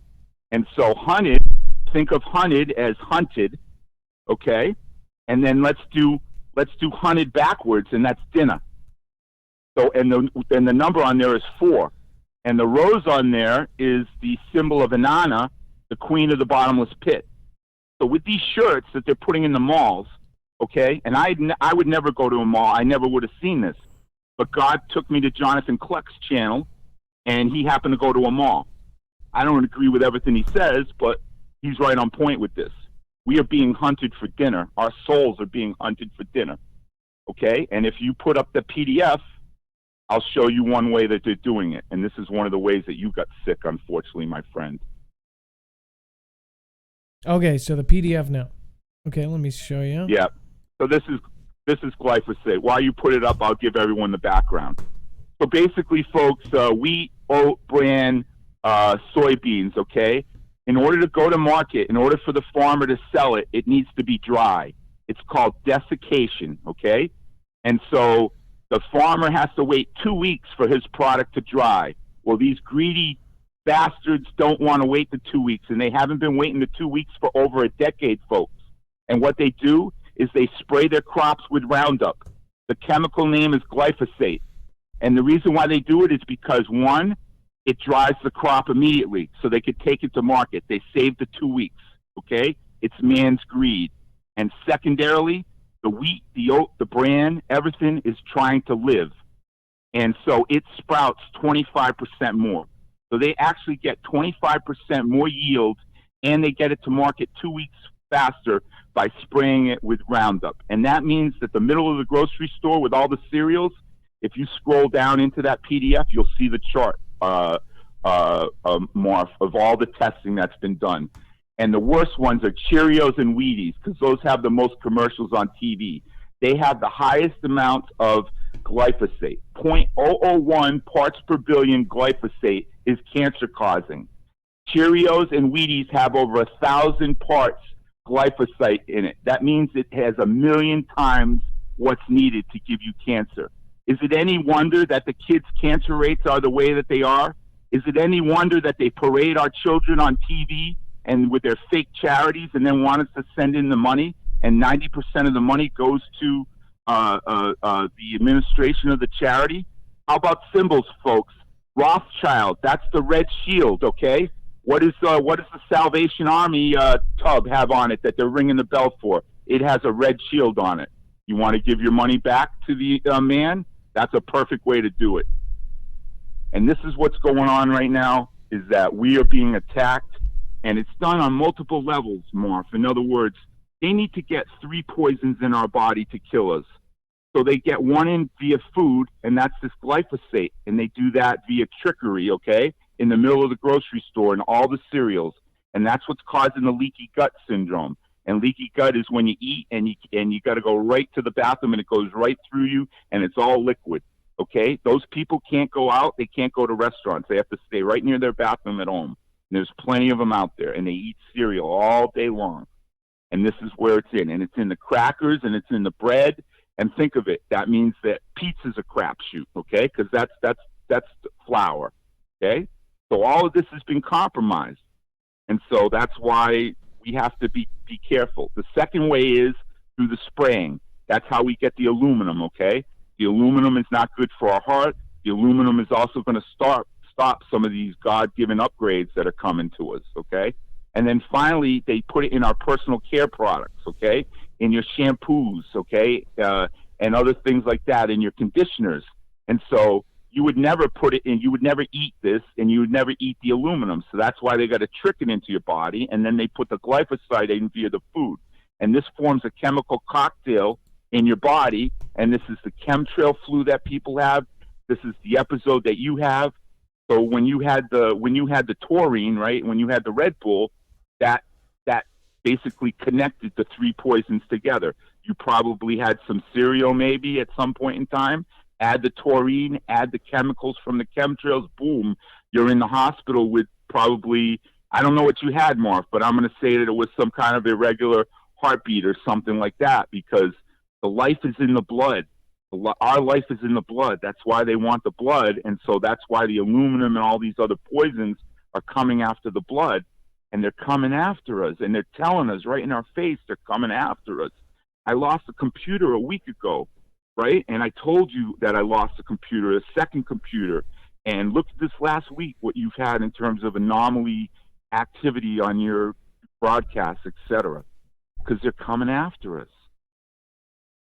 And I'm just here to warn everyone, because I love everyone, and this is ridiculous. It's enough already, okay? It's enough. You saw what happened with this He-Man theater. It was to cover up what they really wanted to do, which was the Patriot Act on 11/19/19, purposely, because this is part of the ceremony. This gives it power, Marf. When they hit the numbers and they have all these people watching it, right? So while all these people are watching this theater, right, I couldn't even watch it. I turned it on for a minute and I got sick to my stomach. I wanted to puke in my mouth. It's so ridiculous. But the people watch it and they get mad at it because it is ridiculous. It's accomplishing what it wants to. And when you watch it and then in the background they sign the Patriot Act, you've essentially said yes to the Patriot Act with all of your earthly energy. And remember, all the energy is in our blood. And so that's what they want. They want our consciousness, our blood. And so this is how they do it with their... They don't let any of us congregate together, Marf. What are we going to do in Washington? We got to take out a permit to get 200 people to march in Washington. Yet 108,000 people in Western Pennsylvania can wear white and have a ceremony, Or down in Houston, right? Because orange is the color of losers, by the way, and that's why the Bengals are 0-9 or whatever they are this year. So everyone down in Houston is wearing the orange shirts that night for that part of the ceremony. And we know Houston is where they had the hurricane Harvey, right? They sent Hurricane Harvey there. See? Because it's trying to kill us. The sad September, they killed us. Hurricane Harvey, they killed us. Western Pennsylvania, they faked killed us. They drew us into all these wars based on emotion. You know what I mean? Rush the cockpit and all that stuff, the fakery, right? Because we got emotionally in it. You're not going to do that to Americans. We're going to fight. And so we fought for as many years as we fought now. And we're tired of fighting for them, tired of fighting for the banksters, tired of fighting for the man. And I'm going to speak truth to power. I'm always going to speak truth to power because I've had enough. And God has had enough. And he's coming. I love your show, and I'm Mountain Man. emotional, and I'm gonna pass the buck. So No, you can, I think everybody feels it too. I think people can hear it in your voice. Mountain Man, thank you for the educational service here on especially the glyphosate. I think pretty disturbing to see all these brand names on here on this PDF. Anything advertised on TV is pretty much a trap. Every single thing, and that's what bothered me about seeing NordVPN on TV last night, Marf, because they had all purple in their commercial, and that's the Holy Spirit, that's the Ruach HaKodesh that I'm talking about. That's why they're hunting for our souls. So I think there's some kind of frequency in that VPN that's not good for us. That's my opinion. Well, Mountain Man, it is always a pleasure to have you on. My mods have put your link in the chat. It's gratefulmountainrelief.com, I believe. And Mountain Man does not have a channel. Everybody always asks, does Mountain Man have a channel? He guest stars on my channel, also on West Virginia Prepared Mind. He always, the thing is as far as, it doesn't matter what he's talking about, if he's going to talk about anything, it might be, going to the mini mart. He knows everything about it. So the man is very knowledgeable in everything he does. Mountain Man, it was a pleasure to have you on the channel again. Of course, I'm sure I'll talk to you very soon. You're my favorite. You're my favorite, Marf. And that PDF out. Get it on your website. We're Check out gonna that link list, it. people. I can't say it enough. It's all the cereals. It's all the crackers. It's all the snacks that we give our kids are been poisoned. This is heinous. This is criminal. Oh, wait, one more thing, Marf, before we go, because I needed to tie it in. I forgot because I got so emotional. Juul.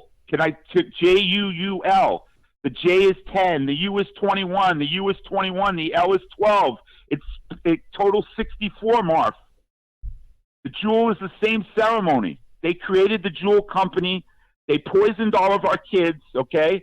Then, because these guys like to be bad and good, Marf. Supposedly. Okay? So they were bad in creating the company, and then they were good, and now they're going to sue them and take all the money from them and put everyone through the pain and reliving all their pain in court all over again. Juul has the same numerology as that NYY as the 46 chromosomes. 64. J is 10, U is 21, U is 21, L is 12. 64. I had to tell you that because I deciphered that yesterday when the New York State Attorney General sued Juul.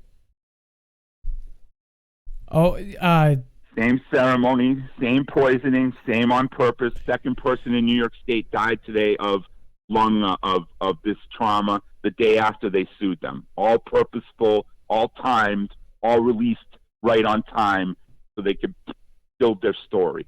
Well, Mountain Man, I need to brush up on my gematria. I know you gotta go. I love you, baby. I need to brush up on my gematria. Maybe you can give me a lesson. Thank you so much for calling in. I appreciate you. And as always, be safe and be prepared. Yes. All right. Out. Love Later. you, Mountain Man. He schooled us. Let's see here. We're going to be pulling on J-Stone here in a second. I'm going to shout out some people real quick. Yeshua's disciple. Dex, you have my email. I will give you Terry's phone. People are talking about Terry Rempel. We will, I guess we talked last night with Ron. So that is somebody that, Ron Tyler, who he talked to Terry Rempel. So I guess people are trying to get us in touch with the actual man himself. Prepper Ilea says, well, conventionally grown foods are allowed to have glyphosate sprayed on them. This chemical is prohibited under organic regulations. Quote, I've been eating primarily organic since 2013. Quote, hashtag I'm crunchy. Awesome, Prepper Ilea. Hoop Air FPV says, much love to Marf, Dex Mods, and Mountain Man. Jennifer Harrison says, love from West Virginia. You guys are awesome. Thank you. What's up, West Virginia, or WV?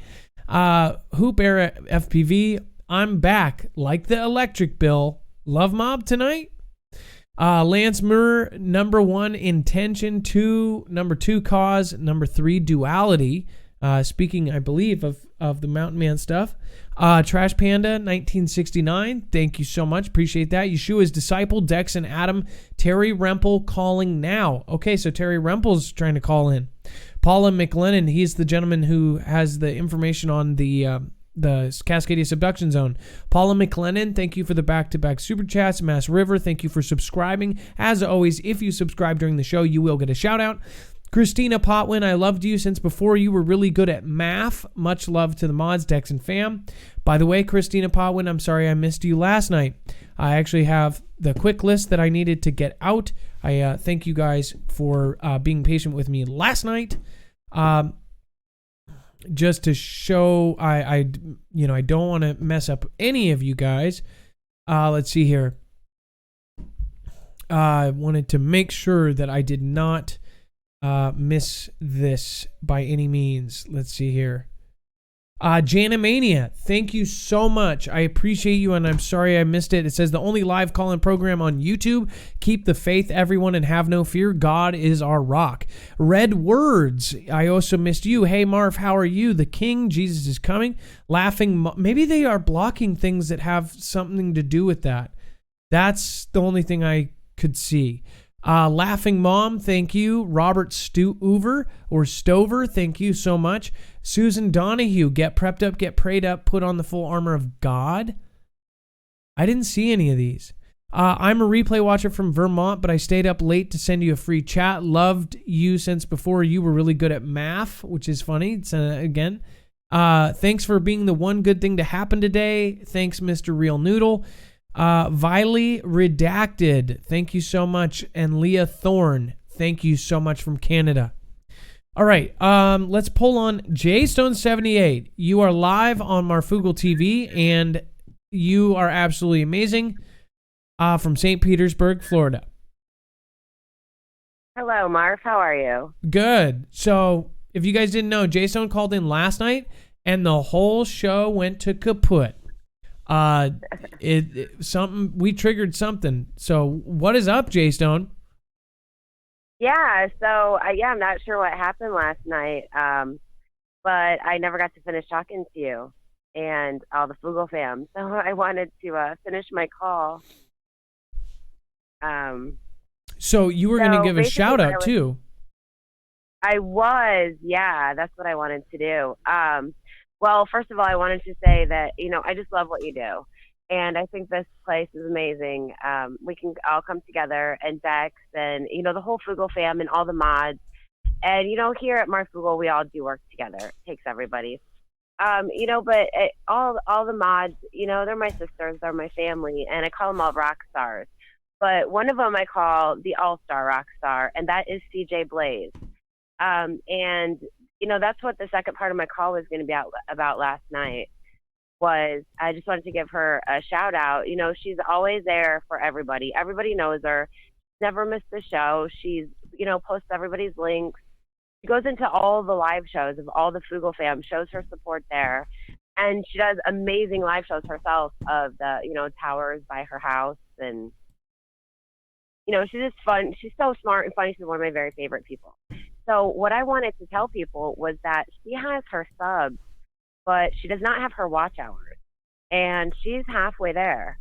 So I thought if I let the Foogle Fam know, and everybody knows her, that they could all go to her channel and even just watch one of her lives that they haven't seen. And that would just be awesome. She's awesome. She helps everybody. So that's what I want. That was the second part of my call last night. Well, no problem. And CJ Blaze is one of our mods. You will always see she is devoted. She is dedicated to helping other creators. She sits there, goes to a channel, gets the link, gets and posted it. She never misses a show like she said. And she's actually here to network with people. She's really awesome. Here's one of her videos. Let's see here. But she was going, oh, this is awesome. I haven't seen the banner here yet. She is marfed up. Marfy up. Yeah. Yeah. And, she really does make it. Well, I'm sorry. What was that? Oh, she makes a point to know she knows everybody's names. And she, she just really cares about the whole Foogle Fam personally. Well, CJ Blaze has And, always been the best at reaching out to people. She knows everybody. If you're a smaller creator too and all that, she knows all of these big creators. She's super good at talking to everybody. She's just somebody that you can talk to forever. Just has one of those, like, you know, she's one of those instantly likable people. And so are you, Jay Stone. So you guys are awesome together as a team. Again, we shouted out Jay Stone last night because she does awesome paintings, like these really colorful, cool paintings. And she's a small creator who is now auctioning off her paintings to actually earn stuff like new camera and things like that. She's actually earning her keep and, you know, moving up step by step by step.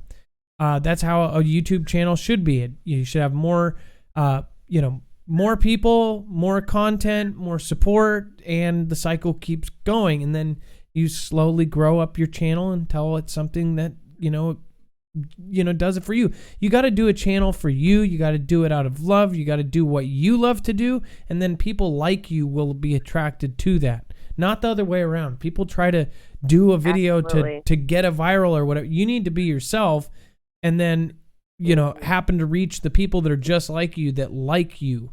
That's what people don't realize. There's billions of people. So, absolutely. And the people that have the viral videos, you hear most all of them say, I didn't know this was going to go viral. I just, I was just messing around and shot this. People don't really set out to make the viral videos. They're just being themselves and doing what they love and catch a moment in time.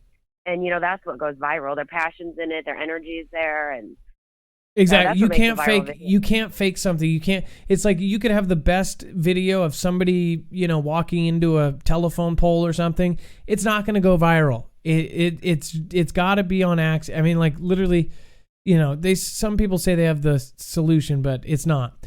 So I want to ask you a question, Jay Stone. You're one of my best mods here. What do you think about this whole underwater explosion thing? Oh, I'm not too sure. I do know that anything is possible, and it definitely really feels to me, and a lot of people I talk to, the whole collective energy is that, we're kind of heading towards something big. So, you never know what's going to be this small. It could start as something very small. Everybody's waiting for this big, because we're just really conditioned to be that way as people, as waiting for something big. But, it really could be a series of little things, and people may not notice. So, I'm not really sure. Time will tell. What's funny is I just typed in nuclear explosion to Twitter, and the first thing it showed me was Prince Andrew's horrible nuclear explosion of an interview.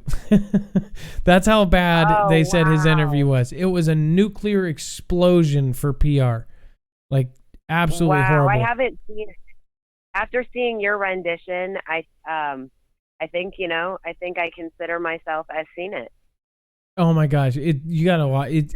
He's hard. He literally, his excuse that is that, I didn't sweat. He actually, you can tell he's saying, I sweat now, but I didn't sweat then because I had too much adrenaline. I mean, God, the guy is so dumb. It's so bizarre.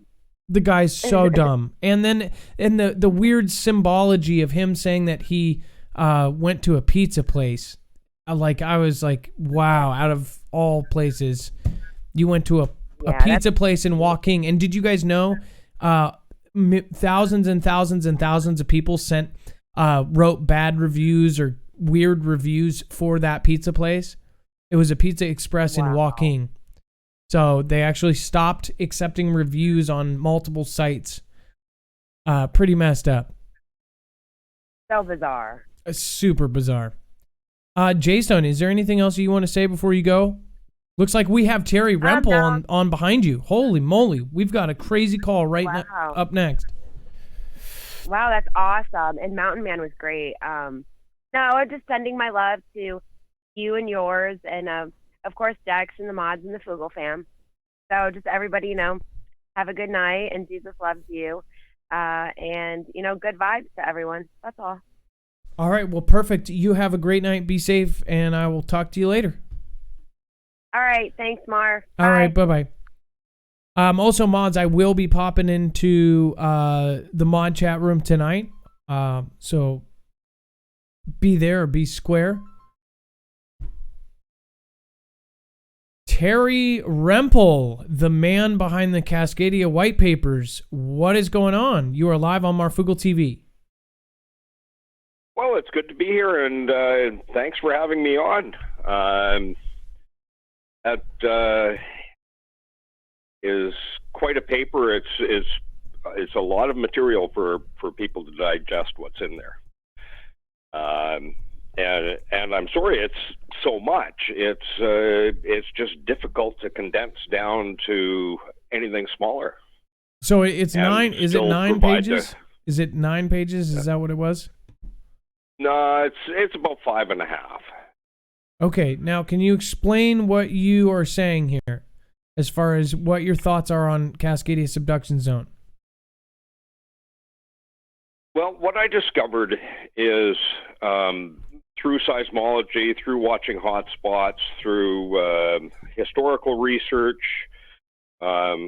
research of geology and fault research, and then watching the signals that were coming in through seismograms, I discovered a process of subduction creep.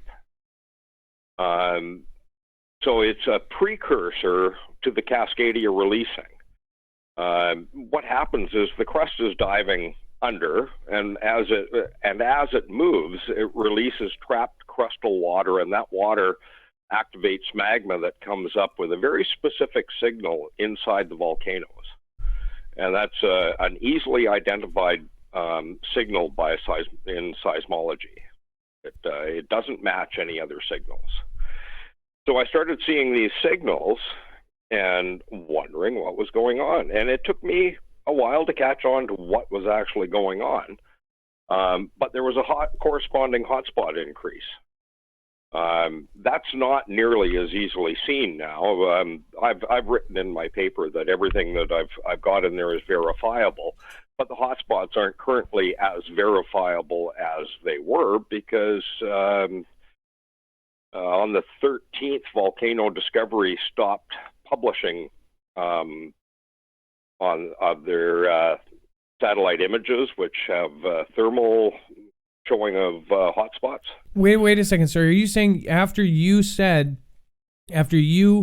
showed that there were hotspots, that website stopped publishing their images? That's correct.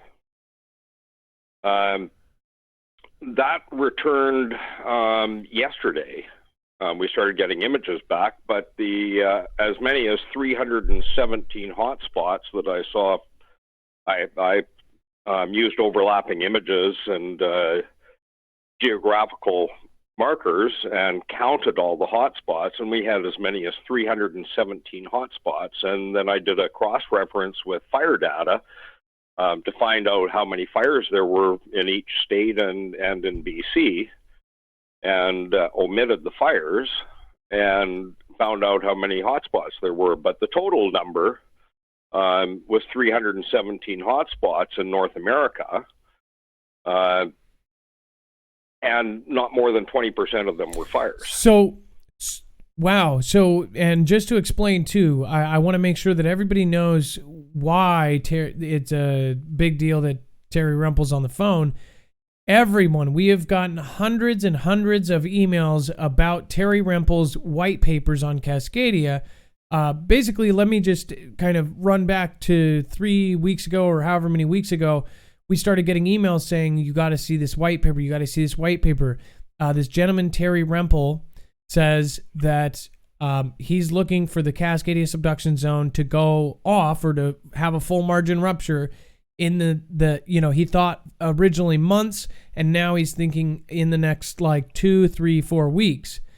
And all of these emails were saying the same thing. Get a hold of Terry Rempel. Get a hold of Terry Rempel. And this white paper was circulating. Dex, do you have the white paper? Can you load that up into the... It's already in the screener, Adam. Okay, good. All right. And then So I'm going to pull up this white paper that this is wrote by this gentleman, Terry Rempel. And what he is saying is that he is looking at Cascadia and thinking that it's going to go off very soon. And it's not going off. I mean, we're talking about a full margin rupture. So the whole plate for 600, 700 miles is going to rip. This is not like a normal earthquake. This is the entire country going 45 feet in one direction. It's crazy. So let me pull this up real quick and then continue, Terry, Mr. Terry Rempel. Yeah, so I saw the seismic signals, and I saw the hotspot increase. At the time, it was, when I first wrote a paper, it was up to 136 hotspots, as I recall. And that was a dramatic increase because I'd been watching them for quite some time before that. And kind of the average for the entire West U.S. and Canada was about 10. So using a baseline of 10 to get to 136 is a quite dramatic increase when most of them are not fires. And then getting up to 317 was quite incredible when the baseline was 10. Then looking at seismology, the signals at the volcanoes, we had several volcanoes become active with subduction-specific infill signals. So I was saying the signals are a very specific type, and they're quite identifiable as occurring from magmatic rise due to subduction. Because there's a water intermix that goes on, and it creates a very specific type of signal. The water is under great pressure. It remains, I should probably explain this. Water that's carried deep in under another crust is at such immense pressure that it remains liquid, just like you can keep the boiling, water from boiling in a pressure cooker at a higher temperature. So the same effect occurs, and it makes the magma more active and lighter, and it, of course, rises as a result. So that was where I started, but then I found so much more information, and we kept getting more. This is part of the progress reports, the updates that I've added into the original paper, and then I got further information from the insider through Steve Quayle that apparently left one of the major agencies and was a very top-level individual, and he gave me some additional pointers of where to look for more information, and I confirmed what was available that I could confirm. So on top of everything else, I've been watching earthquakes around the world, and there's a dramatic increase. From my perspective, and Ron Tyler has been active in using multiple sites to compile evidence that there's a 4 times increase in earthquakes, and there's a corresponding increase in volcanic activity. Well, this is all occurring at the same time that we're seeing a dramatic increase at all of the volcanoes, and that's relative to subduction creep. And so you're saying this is like something out of the day after tomorrow, like everything's activating right now. Everything is activating. What I discovered is that there's an intrinsic relationship between the Cascadia megaquakes and the volcanoes. And there's an initial process that occurs, and that is subduction creep. The only thing that restrains the Cascadia from releasing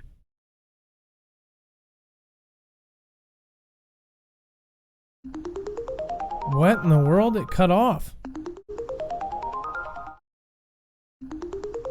It's trying to reconnect here.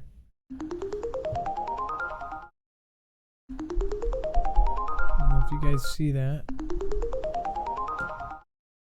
Dex, it's trying to reconnect. I don't know if we should just disconnect and try to connect.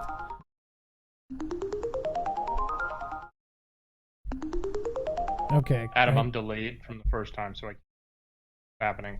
Okay, sorry about that. I had to cut that off. It was trying to reconnect. Can you call Terry Rumpel back? It just cut out in nowhere. Hopefully we didn't drop out. 1 second, I'll get him.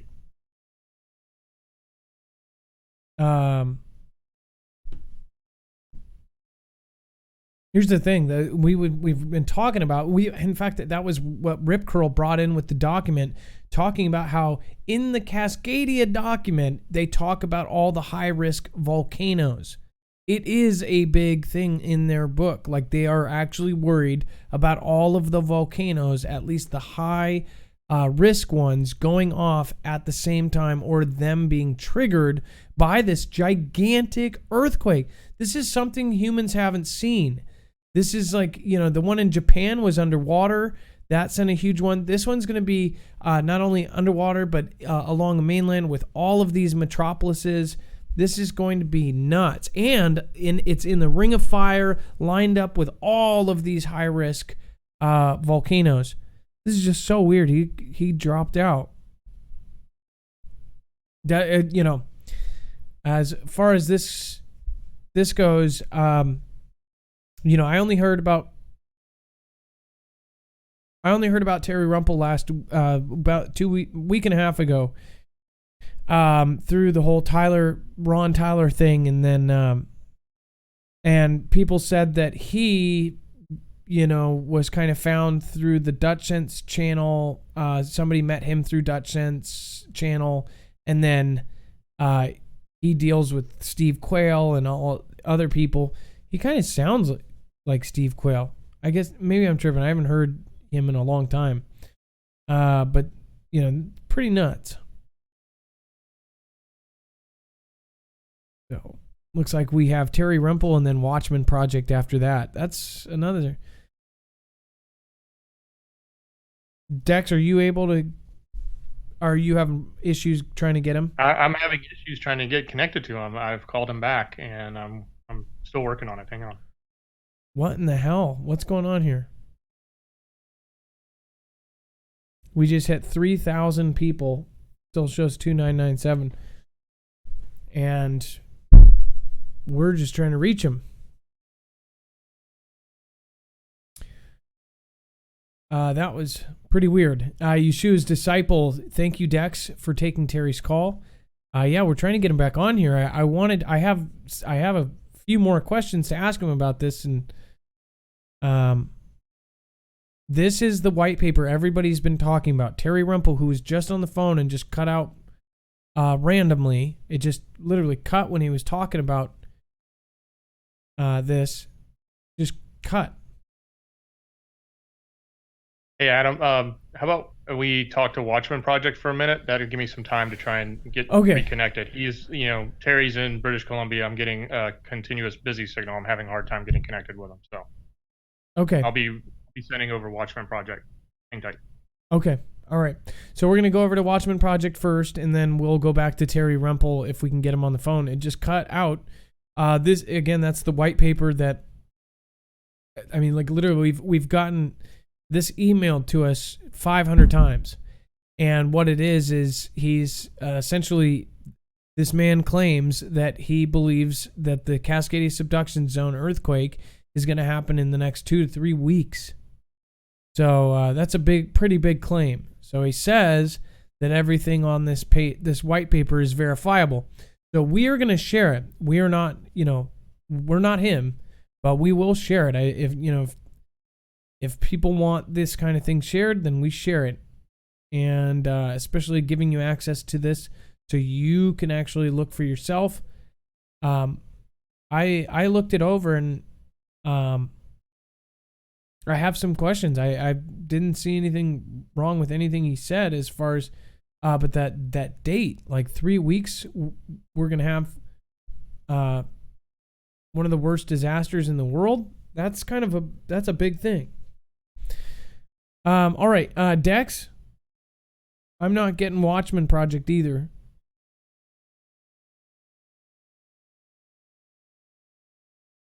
It shows calling in on my end to your phone. Is it up with your phone? No, I'm let me looking at it. let me see sees some. that it's connect to you. Uh-oh. It says unable to access server. That's weird. Hold on, I'm updating. What in the world, Dex? Maybe I don't know if I have it on this other one. Let's see.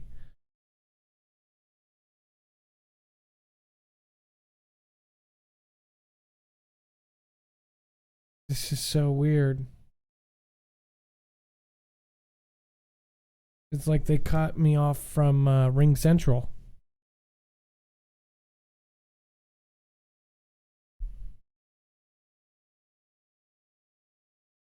Okay, hold on. Let me try something here. Okay, try to send him over one more time.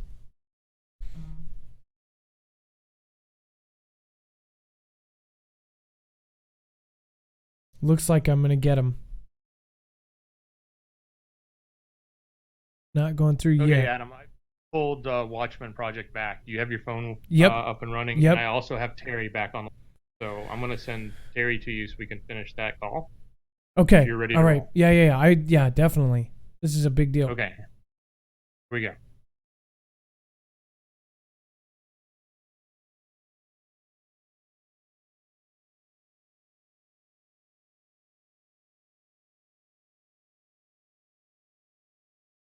There we go. Terry Rempel, the man behind the white papers of Cascadia Subduction Zone. Oh, yes, I'm back. Now, did it just did your phone hang up, or was it on our end, or? My phone just went absolutely dead. I checked the charge. It was fine. I'm not sure why it died. I'm not really surprised. I've had some internet issues of late, and Ron's had some phone dying issues, and these things happen. Okay, well, they can be remotely controlled, you know. Yes, so they can. Here's the thing. People are saying, you know, hey, whoa, this is crazy because you're essentially making a claim that you believe that the Cascadia subduction zone is going to rupture in the next 2 to 3 weeks. Is that correct, or is that what somebody else was saying? That is correct. But at the same time, I'll throw this in there. When you're predicting, or not predicting, but rather forecasting an earthquake that's on a 320-year cycle this time around, or something very close to it, if I'm early by 2 weeks, or even 3 weeks, I will be very happy because it'll give people time to prepare. And you just can't be late with a forecast for something that is this catastrophic. So there are variables such as solar storms that lab tested confirmed they create heat in silicates, and all of the magma on the West U.S. and Canada, West North America, is high silicate magma from the subduction process that has been undergone over many millennia or millions of years. So being high silicate magma, this can be accelerated by significant solar activity, and we just happen to have a solar storm on the way, apparently a G1. Anyway, a significant burst of energy coming in to the Earth, and that can accelerate the process that we have. So like I say, because of the variables, I would rather be forecasting for it a little bit early, because those variables can pop up, and if I don't allow for that potential, then I'm going to end up being late. Now, another question. Let me ask you this: How bad is it going to be when Cascadia goes off, in your opinion? Well, from can you describe what it would look research, like? Can you describe what it would look like for a Cascadia subduction zone to go off? Every port city is gone. everything, probably 180 miles, 100 miles inland, 90% structural loss. Oregon codes, BC codes, and Washington, I understand building codes, and they don't build like California for earthquakes. The building codes for the two states and BC are quite inferior. And because of those building codes, we'll see a much, much higher failure rate than we would see for the same size earthquake in California. The amount of brick building, concrete block building, if you're 80 miles inland, 100 miles inland, and you're inside concrete block, a lot of those concrete blocks aren't even reinforced concrete blocks. They're all going to be down. That's just a house of cards if you're in that type of construction. But sheeting with drywall has no strength. So all of the interior walls don't provide any strength. And if you're sheeting with OSB chipboard, fractures terribly in earthquakes. I've watched the demonstrations. It's part of my 35 years as a paramedic to be aware of these things. Plywood will shear the nails. The only thing that stands up well in an earthquake is shiplap. The multiple board construction. I happen to be in a home that's shiplap both inside and outside of the walls, interior walls and exterior walls. And now I'm beefing up the basement with shear walls because I'm going to get hit with this hard. I might have a house that stands, but I can't guarantee it. Now I've got one of the toughest houses around. How high do you think the waves will be? Well, based on the research that I've done of the Chile quakes, we had a 9.4 to 9.6, and it produced an 82-foot tsunami. That was back in 1952, I believe. Doing a comparative analysis between other quakes, every magnitude increases and this is a rough estimate because there's always local variables, but a full magnitude increase increases the tsunami height by 50%. So if you go from a 9.5 Chile at 82 feet and go to a 10.5, you'll add 41 feet. But there's local variables, because if the fault that you have that's moving, for instance, there's escarpment faults newly discovered off of California, and they found now that it's more common for very large earthquakes to trigger other earthquakes. Chris Goldfinger had some discussion about that. He confirmed that in my interview with him. I actually I did an absolutely. hour and 20 minute minute video. Very well studied individual. And if he's confirming that, then it's solid science. So there's a strong potential that the new offshore California faults will be triggered by this earthquake.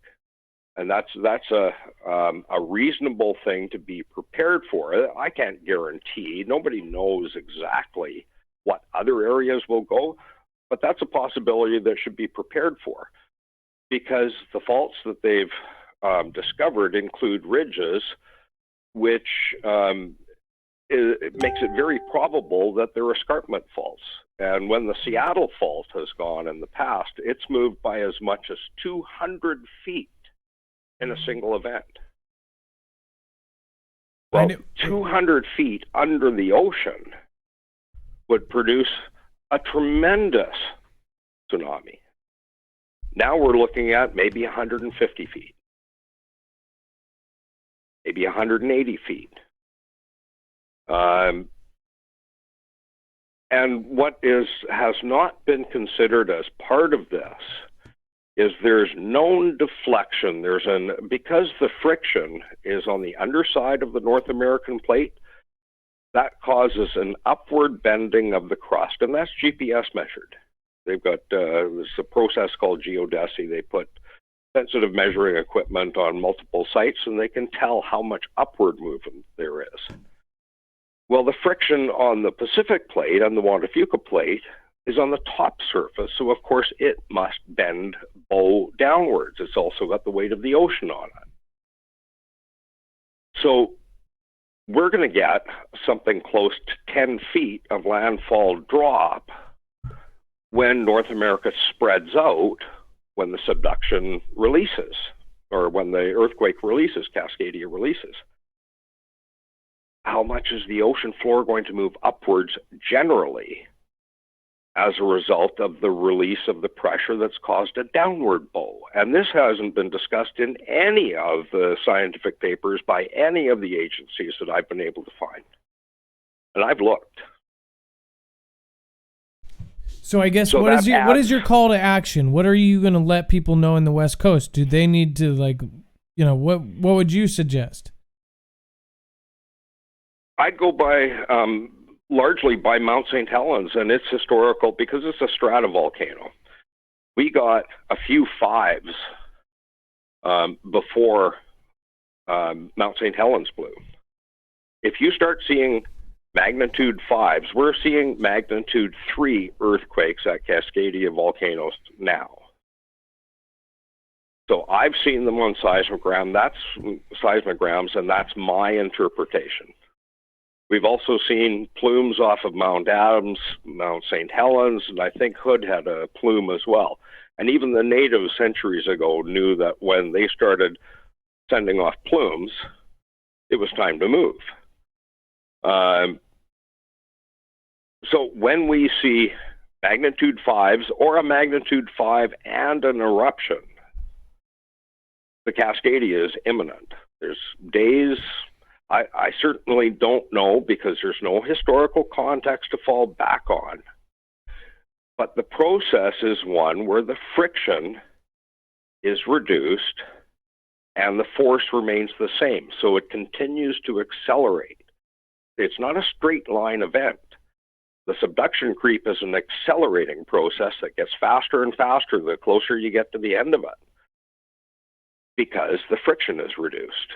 That's why we're getting multiple melt sites, and it's ominous to go from just a few volcanoes having subduction infill to over 30, if you include the seamounts.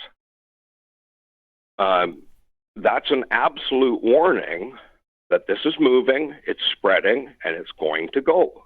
It's pure science. I think the scary part is, you know, everybody's thinking in the back there, what if this man's right? This isn't. I'm not presenting an opinion. I'm presenting science. The volcanoes, the signals at the volcanoes can only mean one thing: subduction.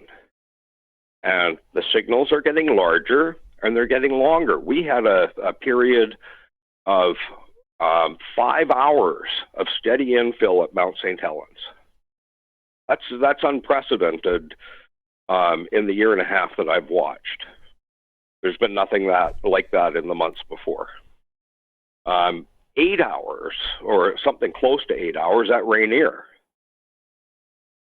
And I have one mariner's account from 1700, a logbook entry that said Rainier was erupting in the last Cascadia, or perhaps Glacier Peak. They weren't sure. But you can't see Glacier Peak. You can see Rainier, so I expect it was Rainier. And Rainier is more active than Mount St. Helens.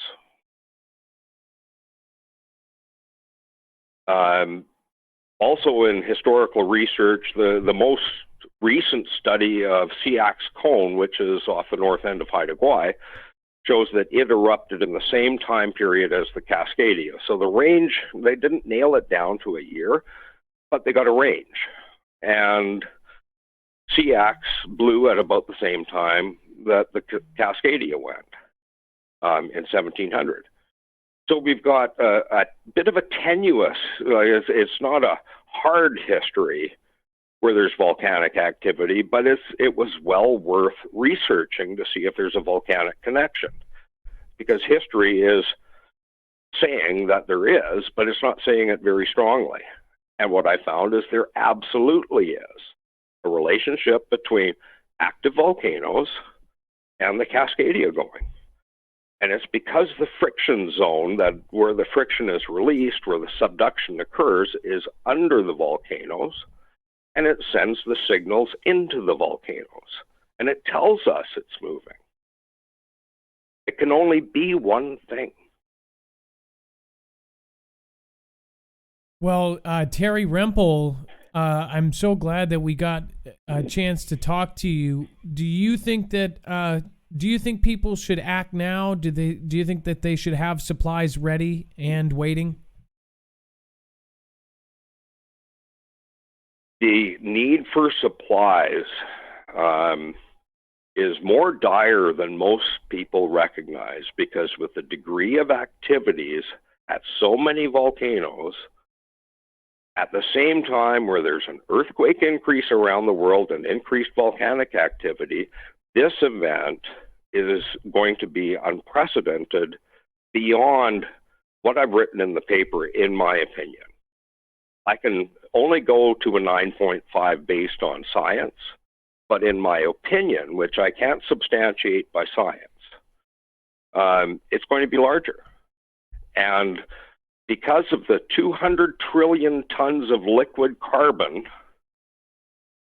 that has accumulated under West North America, and that's in the paper as well, that is exceptionally volatile compared to just normal magma. We'll see at least 10 volcanoes go stratospheric, and I expect we're going to have a year volcanic winter.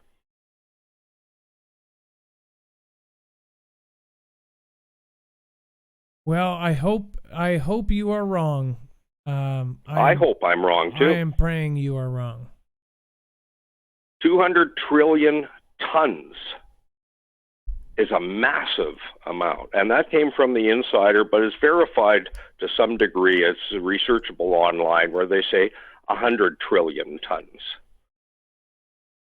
So Steve Quayle's insider, and from reading what his responses were to me, Steve Quayle was the intermediary between the two of us, and he reviewed my paper and said it's basically correct, but there are these factors that he should have covered as well.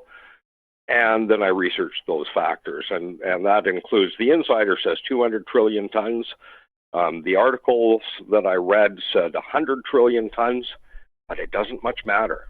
It's volatile, and there's an awful lot of it. And it starts going, and it's going to take what would be maybe 2 or 3 eruptions that are substratospheric and push them stratospheric, but make it more of them. And the infill signatures at so many volcanoes being so strong say this is what's going to occur. That's what they tell me. Well, Terry, it was a pleasure to have you on the channel. We are most definitely going to share out this information for those to whom it may concern, and we will most definitely share out your white papers that you put out. Thank you for calling in tonight, Terry. I appreciate you. Yeah, I if you have a comment about what he is saying, put it down below, put it in the chat. If you're watching the replay tomorrow, make sure to check the description. We'll most likely have the white papers linked there, and even possibly in the comments. So thank you, Terry Rempel, for coming on the show. I appreciate you. Well, thank you very much for having me. And this isn't about anything other than saving lives. This is going to be such an immense, catastrophic event. Without people taking this seriously, and taking it seriously rather quickly. Now, do you have a YouTube channel? Is there any? No. So you don't have any motivation. It's not like you're trying to get big on YouTube or anything. It's like this is. I started out to save my family. I wanted to know about the Cascadia. I knew it was overdue, and I wanted to save my family. And I looked. I did the work. I did the study. I did the research, and by covering 5 different fields And by covering, instead of one state or just the U.S., I covered Northwest Territories, B.C., Washington, Oregon, and then California via hotspots, and then 2 states in as well. So I covered a massive area compared to the agency, but I was focused on one goal, and that was understanding the Cascadia. And I don't think any professionals had that goal in mind, and I just had that goal at the time when it started. I happened to be doing the work at the time when the changes occurred. And I expect if the professionals had been watching the same breadth of area and combining all the sources of data, they would have come to the same conclusion. And perhaps they have, and they aren't telling us. I don't know. That's all pure speculation. No, they would not tell us. No, I know it. I know it because I've talked to a FEMA and military liaison who says they knew. I mean, they know it's coming, and they're preparing for it. And of course, they don't want to they don't want to put everybody in panic. They don't want to affect property values. They don't want to affect businesses. They don't want to affect everything that's going on. This especially with Seattle being at the most expensive city in the country right now, or one of the most, it's like number 3 in the country as most expensive, because all of the high paid tech people that are coming in here, it's crazy. They're not trying to, but then again, Amazon and others, they're like starting to build other offices because they know that their West Coast office is going to be toast. So, they're all making second campuses now. So, Terry Rumpel, it was a pleasure to have you. I need to get somebody else on here, otherwise we're going to drop them. I gave you 4 times the average time just because I wanted to get your message through. I appreciate you, and please come on anytime, okay? All right. Thank you very much. All right. We'll be talking in the next few days, okay? All right. Bye-bye. Okay. Thank you. We'll keep in contact with Terry Rumpel. I'm so glad we got to reach out to him. We're going to share his white paper. We are also going to connect with him, and we're going to see what's up with this. We're going to dig into it. So, Watchman Project is up next. Watchman Project, you were live on Marfoogle TV. What's going on, Watchman? What's going on, Marf? I just got to say that you are the best call-in show on YouTube, as well as the biggest inspiration. My whole channel is completely from you inspiring me. I followed you since the beginning, and I called in once before, and it was about the Trump coin about a year ago. And I just want to say, it's because of you, man. I appreciate what you do for all of us and all the people out there. Well, no problem. I'm going to pull up your channel here if I can. Let's see here. Boom, boom, bam, bam. This is the Watchman Project. You're almost at 2,000 subscribers. Awesome. You're about to hit a notch here tonight. If you guys want to check out the Watchman Project, you can go over right here. Boom. Easy to find. Great name. JT Hitchcock, looks like. So what's going on? Yeah, like Wild Bill. So, well, what's going on is I have some poetry that I had revised from the Star Spangled Banner that I was only right to share with the people out there. What I feel the truth is, what our country has become. And I also want to go off of what you guys have been talking about on topic today with Cascadia Subduction Zone and what is to come. But first, let's start with the Star Spangled Banner. Okay, let's do it. Oh, say, can you see by the dawn's early light the jail stripes and strip malls build a dream urban life? Was so proudly they held while plotting and scheming Natives in red coats were gallantly screaming. And the deep pockets did stare, achieve wealth without care. And if you're not rich like me, then your rights are stripped bare. Oh, say, does that star-striped banner still wave over the land of pure greed and the home of the slave?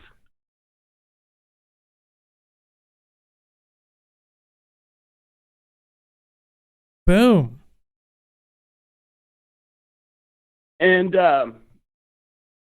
yes, it's getting very serious. Not listening to Terry, it just baffles me. It's what I would like to call, as you know, the name of the channel, Watchman. We're watching for the end. You know, what's next? And it's clear to see that it's the birthing pains. We have been told of this our whole existence through several religions, all of history, and it just continues to repeat itself. But what I was wanting to talk, I'm completely related to Terry. I'm a general contractor myself, and that's what I've done for a living my whole life. And several things like thermal energy, for him to say that in the next couple months and weeks, and we're just starting winter, is just drastic when you're talking about volcanic activity, you know, in tectonic plates. But what scares me was when you guys were just talking, okay, what is it going to be like? If we have a 9.0 or greater, what about all of the nuclear plants, these nuclear energy plants, Marf? There are hundreds. Yeah, an earthquake happens, but what happens when 20 reactors, you know, on the West Coast rip?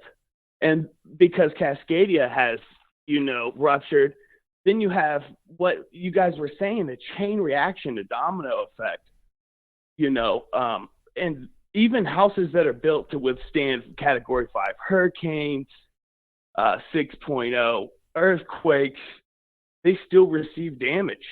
I mean, look at the Bahamas. Nassau was a decent place. Puerto Rico wasn't built well, but I mean, Louisiana, all these places, they get hit hard every time.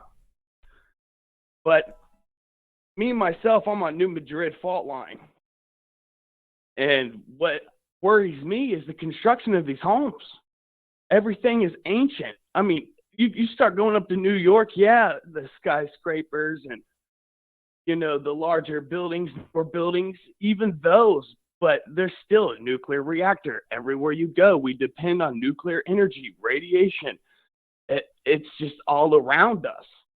And, for example, millions in dark in California, Marv, you know, because of gas lines busting, and then now there's wildfires. Well, what happens? It's really bad. Yeah, no, I think that a lot of things have to change right now. Well, it's you know, that's what you are doing. Making people aware is the only thing you can do. We can't stop anything. It's pure science. It's coming eventually. If it's not now, it's going to be next year. Well, somebody like you has to take over where I cheer off. By the way, you hit 2,000 subscribers on my last refresh. The thing is I'm gonna get knocked off. By the way, so I guarantee there's that you have to people like you have to replace me.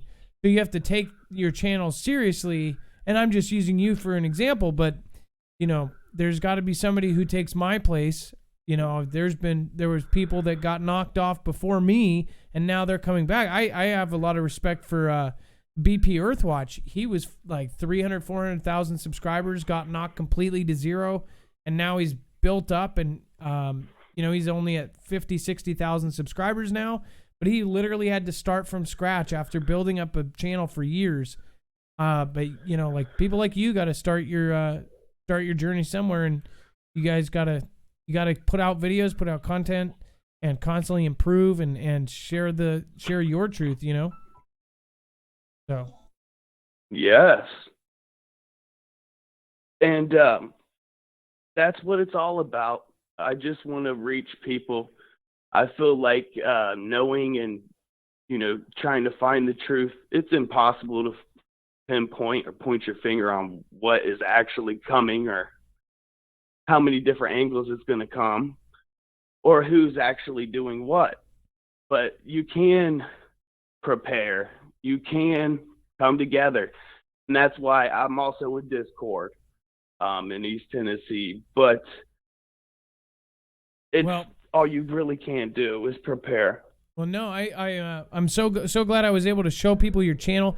We are actually going on 3 hours on the show, so I just want to say thank you for coming on the show, and I wanted to make sure you got more than an ample amount of time. I think everybody got a little bit more time tonight because obviously it was a little bit different. We had some crazy callers tonight. But yes, Watchman Project. If you guys want to go check them out, you're now at 2,000.03. So it looks like 2,030 subscribers. Well, and it looks like we lost him anyways. I think he accidentally hit it with the cheek or something. But Watchman, thank you for being on the channel. I appreciate you. I appreciate all of our callers tonight. Let's see here. Yes, indeed. Dex, man, this is nuts. You see me? Yeah. Have I had my the video on the whole time? Hi. The whole time. Hi. Amazing callers tonight, and we've broke some news. We're still trying to follow up on it, and getting Terry Rempel on, getting that story out so that people can hear it. We've been hearing lots of people talk about it, but to get the man behind it actually here to speak his testimony on what he's been researching was great. I did not find any new information on the explosion event in South China. It's still, people are still reporting it as potential underwater explosion, radiation spikes. One person was claiming that there would have potentially been flights sent out by the U.S. to look and measure that, and they haven't seen. So there's no Sky Kings. There's no Sky Kings anymore. You realize that the only kind of volunteer-powered website that records Sky Kings, which would be, nuclear bombers, nuclear submarines going out to do stuff, there's no Sky Kings. What if they did that on purpose? The guy that runs the site said that he shut it down because of financial reasons, right? And he said, I got to pay rent first and whatever. But that was the only site that was around that all of these volunteers would, basically when they got Sky Kings, they would turn it in. What if they're doing stuff right now? The thing with the whole Russian submarine with this, just weird stuff going on, and they don't want their Sky Kings out there. Maybe they shut them down on purpose. Well, that very well could be. And one of the other things I did find, this was with the help of Bones, was that a few days ago we actually deployed 2 Independence-class littoral combat ships into the South China Sea, and they would have hit in that area in the last couple of days. And these are some of the most advanced systems where they have the sea skimming missiles. So they basically have this really advanced GPS and skimming technology on these missiles that stay really low to the ground. Is there anything to do with that equipment showing up there at this time? Was there a test? Did something happen underwater? I'm not suggesting that these ships actually did that, but the timing is a little interesting that they left about 10 days ago and just arrived in the last day or two. And all the tests that they've been doing, all the drills with all of the tank hauler ships. I mean, this is just nuts.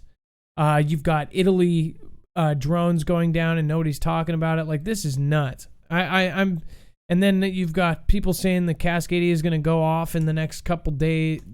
I'm just this is too much, man. I'm pulling up some people here.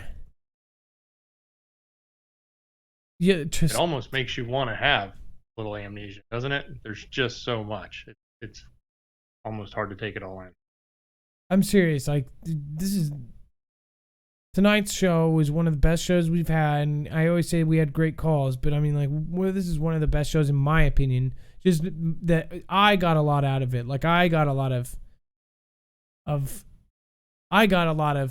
just fuzzy good feeling out of it. So,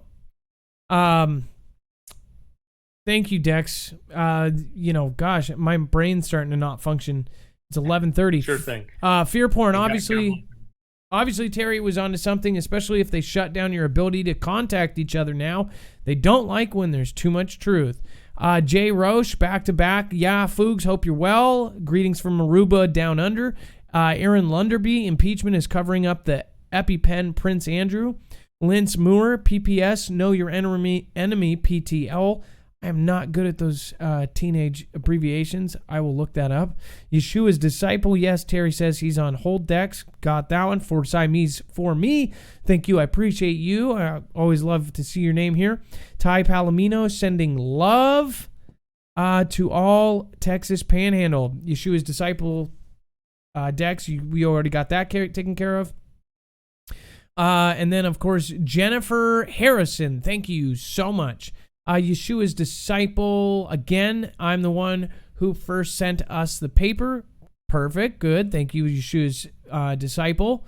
Hey, guys, been trying to spread some positive music. Maybe you guys can help me get able to go live from work to spread the truth. Would be a blessing. Been here since day one, guys. You are all the best. Prosperous music. That's why I couldn't find you. I was looking at prosperity. Elizabeth Ellis, thank you for subscribing. As always, if you subscribe during a live show, you will get a shout out. Of course, there's 3,000 people watching here. Thank you guys for all spending your lovely Thursday night with me. Bushman Canuck. Is it Thursday night? Yes, it's Wednesday night. Going into Thursday. Bushman Canuck, when volcanoes get 5.0s, leave the coast. Thanks, Terry. Good point. Lance Mirror, well, nice knowing y'all. Lance, hopefully nothing happens. I hope I really mean it. I'm praying that he's wrong. I don't want it to be right at all. Period. Just really bad. And then let's see here.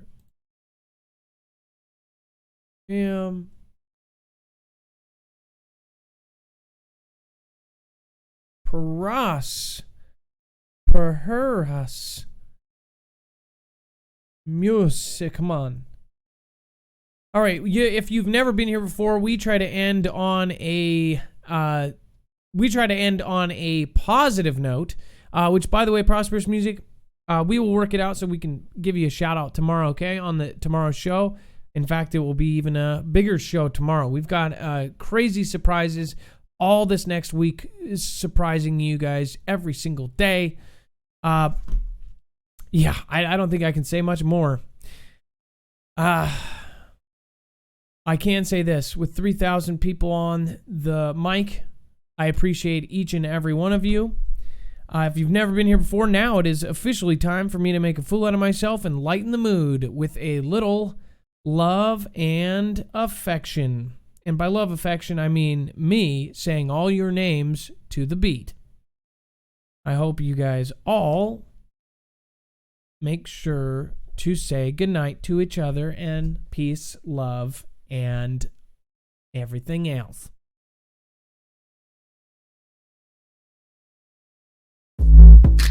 Be safe, be prepared, and Marf out.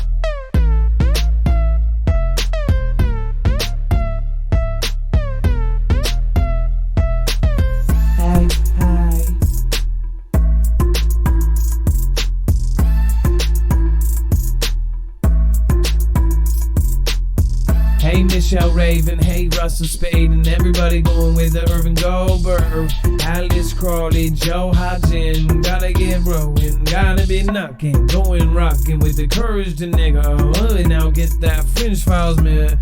I'm gonna get that clarity after dark. Clarence Daniels, get that part with the Sean Mayhew. Old Rider, Stiletto, with the Rebo, Snarfle, with the cricket Lulu, with the cricket Lulu. Hey, amazing baby.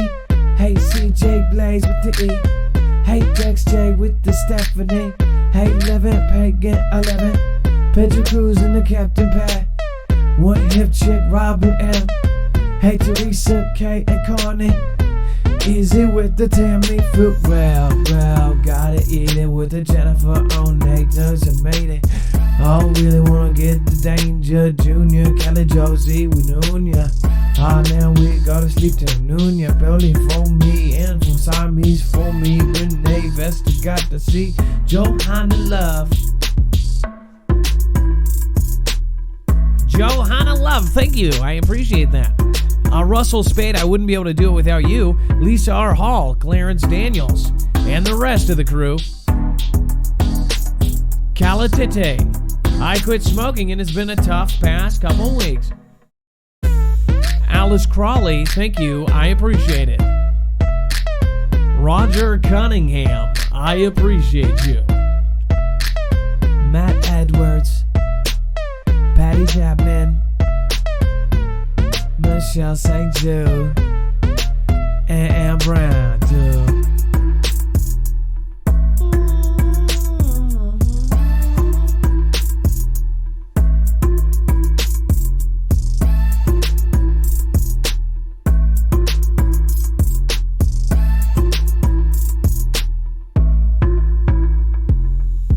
Now take a roll.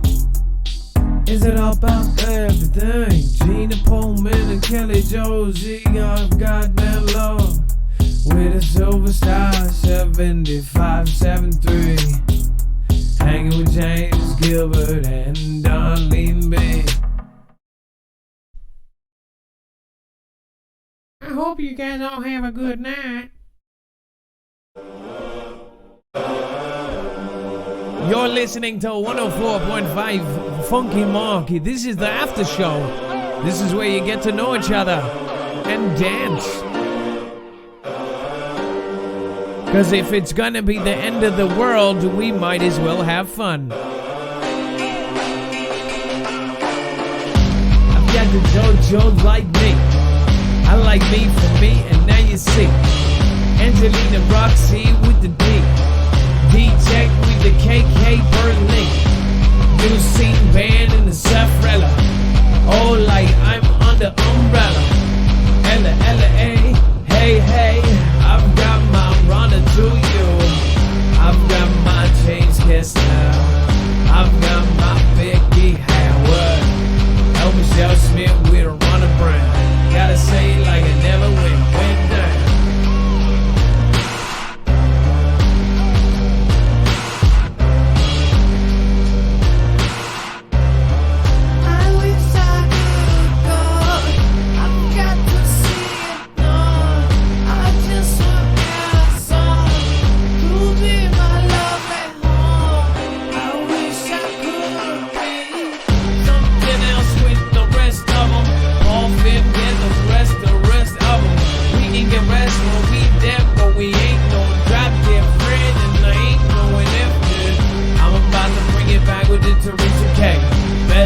I'm in the Honda with the Sandra and the Rosie Alameda in the bring it right back Jada.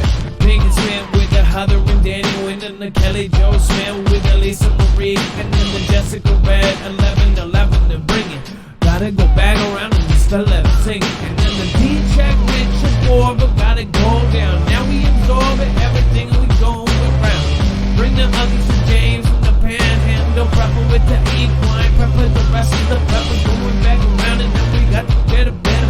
Bringing with the mic, WW, dab it up. I'm about to bring it right back, and now I gotta eat some more pizza, cause I'm about to bring it more perfect. Like Prince Andrew, gonna bring it to the island, dude. All the more convenient than the hotel.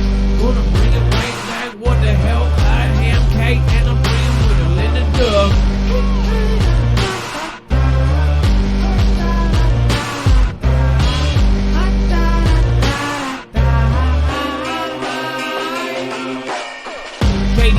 In the J-Stone 78.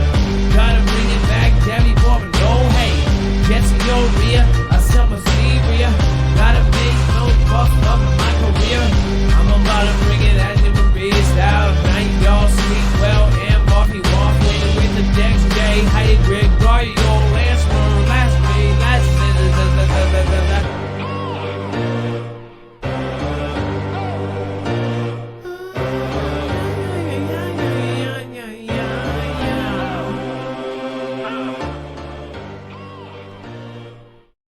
remember, you can go to MARFOOGLEnews.com for any of the articles that we covered here today. Thank you for staying up late with 104.MAR Funky Bunch.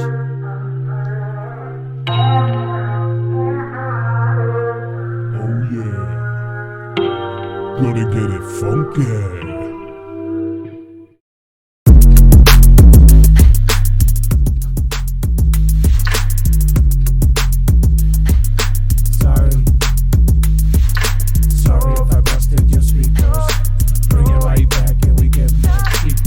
With the Robin and Regal, Starful, beyond dissension and the mic W. Jenna pattern and I bring it right back down. Now sweet pea, Miss Aliyah. Friday night, I can't sleep.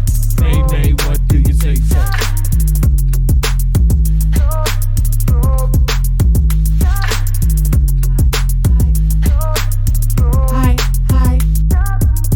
High band in the with the Dano Martinez, so Zikyo and the rest. Safrella, bring an umbrella. Gotta go back and they just umbrella. Jealous with the cat, cricket, Lolo. High country, homestead, katsu. Gotta bring in and gotta get the katsu. Like them chickens, all on breaded. Unknown pioneer, gotta see. Now no fear, gotta bring up a new. Gene light, do right, oh, now, oh, everybody wanna say able-bodied.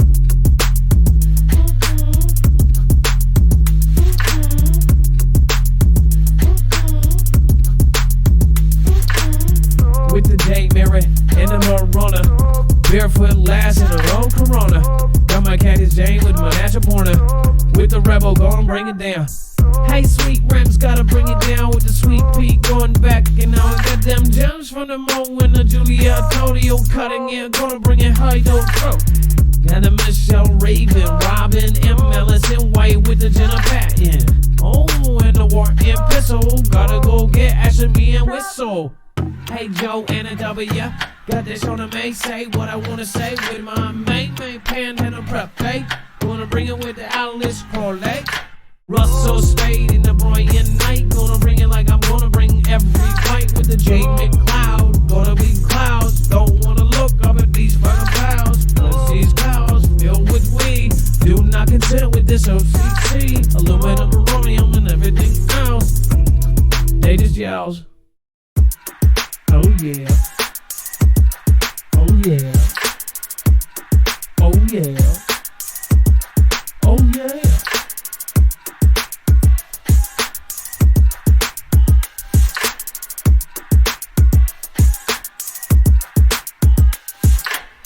For Siamese for me, I will never leave without saying your name. For Siamese for me, I would never leave you alone. And you know where it's Daniels would never leave without your dear words. And Shastina and those sweet rounds.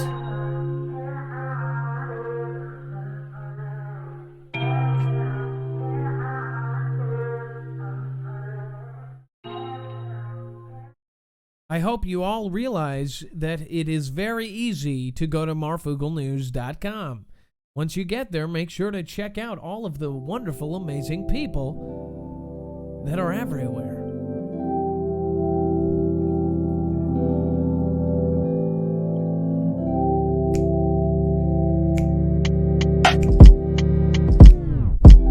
Look at the chill and the chill looks me. Law of attraction, positive affirmations for success and abundance. Hey, cricket blue, silver star, 7573. Hey, Shona May, Shona May. Oh, oh, oh. Okay, really, this is adios, amigos, says Julia, but she won't leave out. Hey, it's a noble victory just to leave when you have much fun, yeah. No, you hang up. No, you hang up. No, you hang up. I can't forget. Trinity, red pill, blue pill, now coming to front here.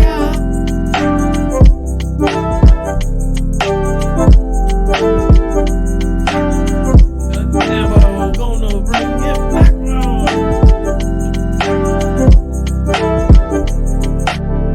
I just wanna be beyond. IRT 119, tattoos by that Woody, Alicia James. Gotta bring that fake Goldie, Valorino. Big bugs, these big bugs. Got to bring that background now, you do it now. With my color today, I think I said it wrong. It's not color today. I have bad eyesight. It might be light. I don't know. But I am a no-way artist with my National Memorial Gardens. My common brand, kicking it with Amy Holly, Miss Robs, and Linda Cass, doing everything that they can. I just want to be everything that you.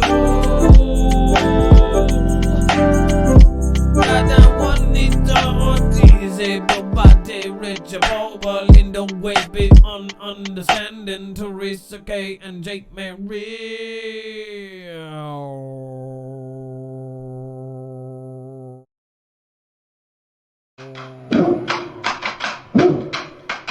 All right.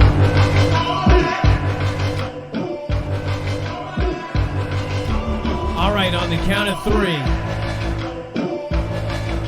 Be safe, be prepared, and you fill in the rest.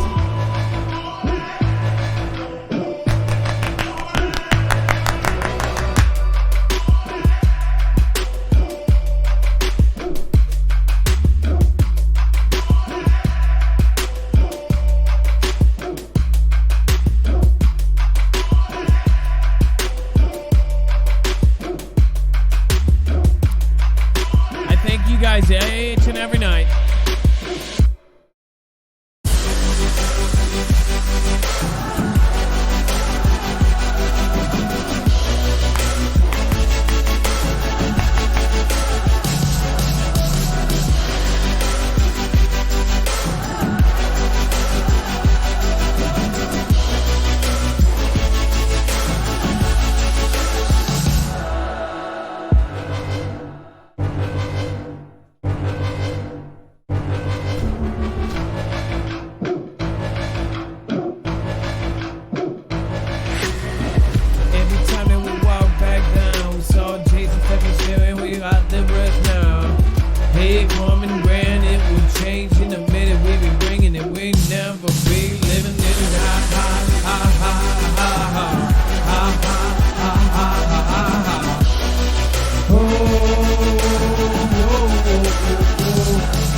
Watch out, J-Stone. Watch that Markiplier video. Watch out with those emotes. They might suspend you.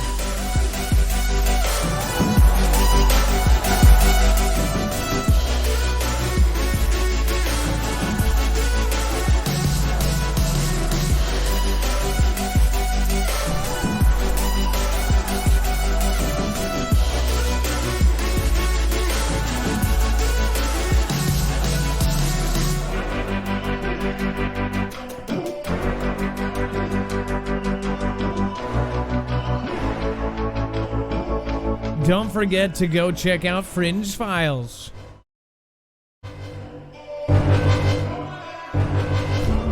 J-Stone78, CJ Blaze, WV Prepared Mind.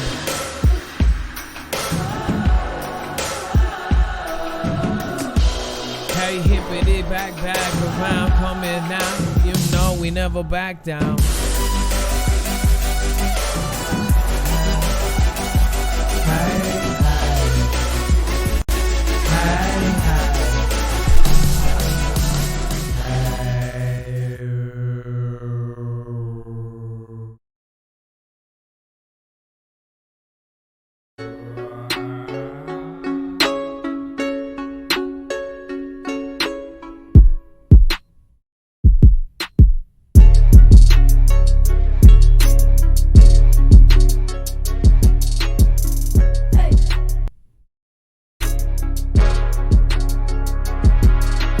Make sure to say Fringe Files, hey, hey, hey. Able bodied and show to me. Make sure you say.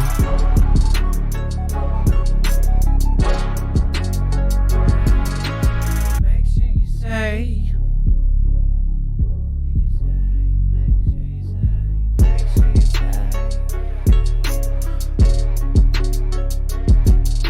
Make sure to go check out Snafu Snaps.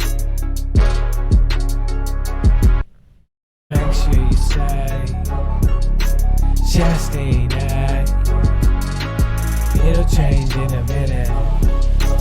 April Rose, Vanessa, bring it right back up. Gotta get a Lindo, mission data. Gotta bring it back.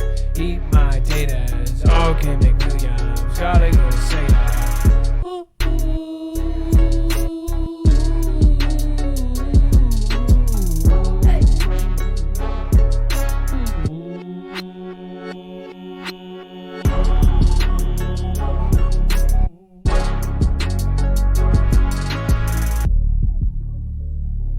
Remember, you all have a purpose. You are all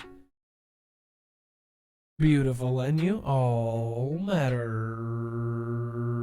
You want to know what's going on? What's really going on when it happens? Go to MarFoogleNews.com and get Marfoogle alerts along with a Discord invitation where you can find your local state group and get together with the Foogle Fam.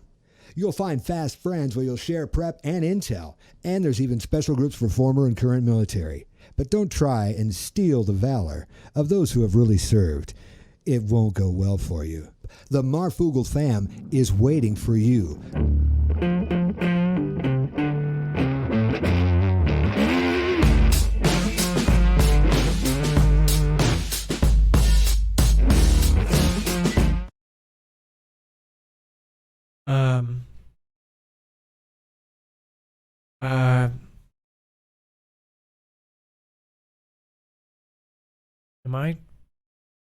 What was I doing? I don't even know where the light switch is. This could get bad. I hope you guys have a good night. I see the world through my thrift store shades, rose colored lenses and a fake gold frame. Come on.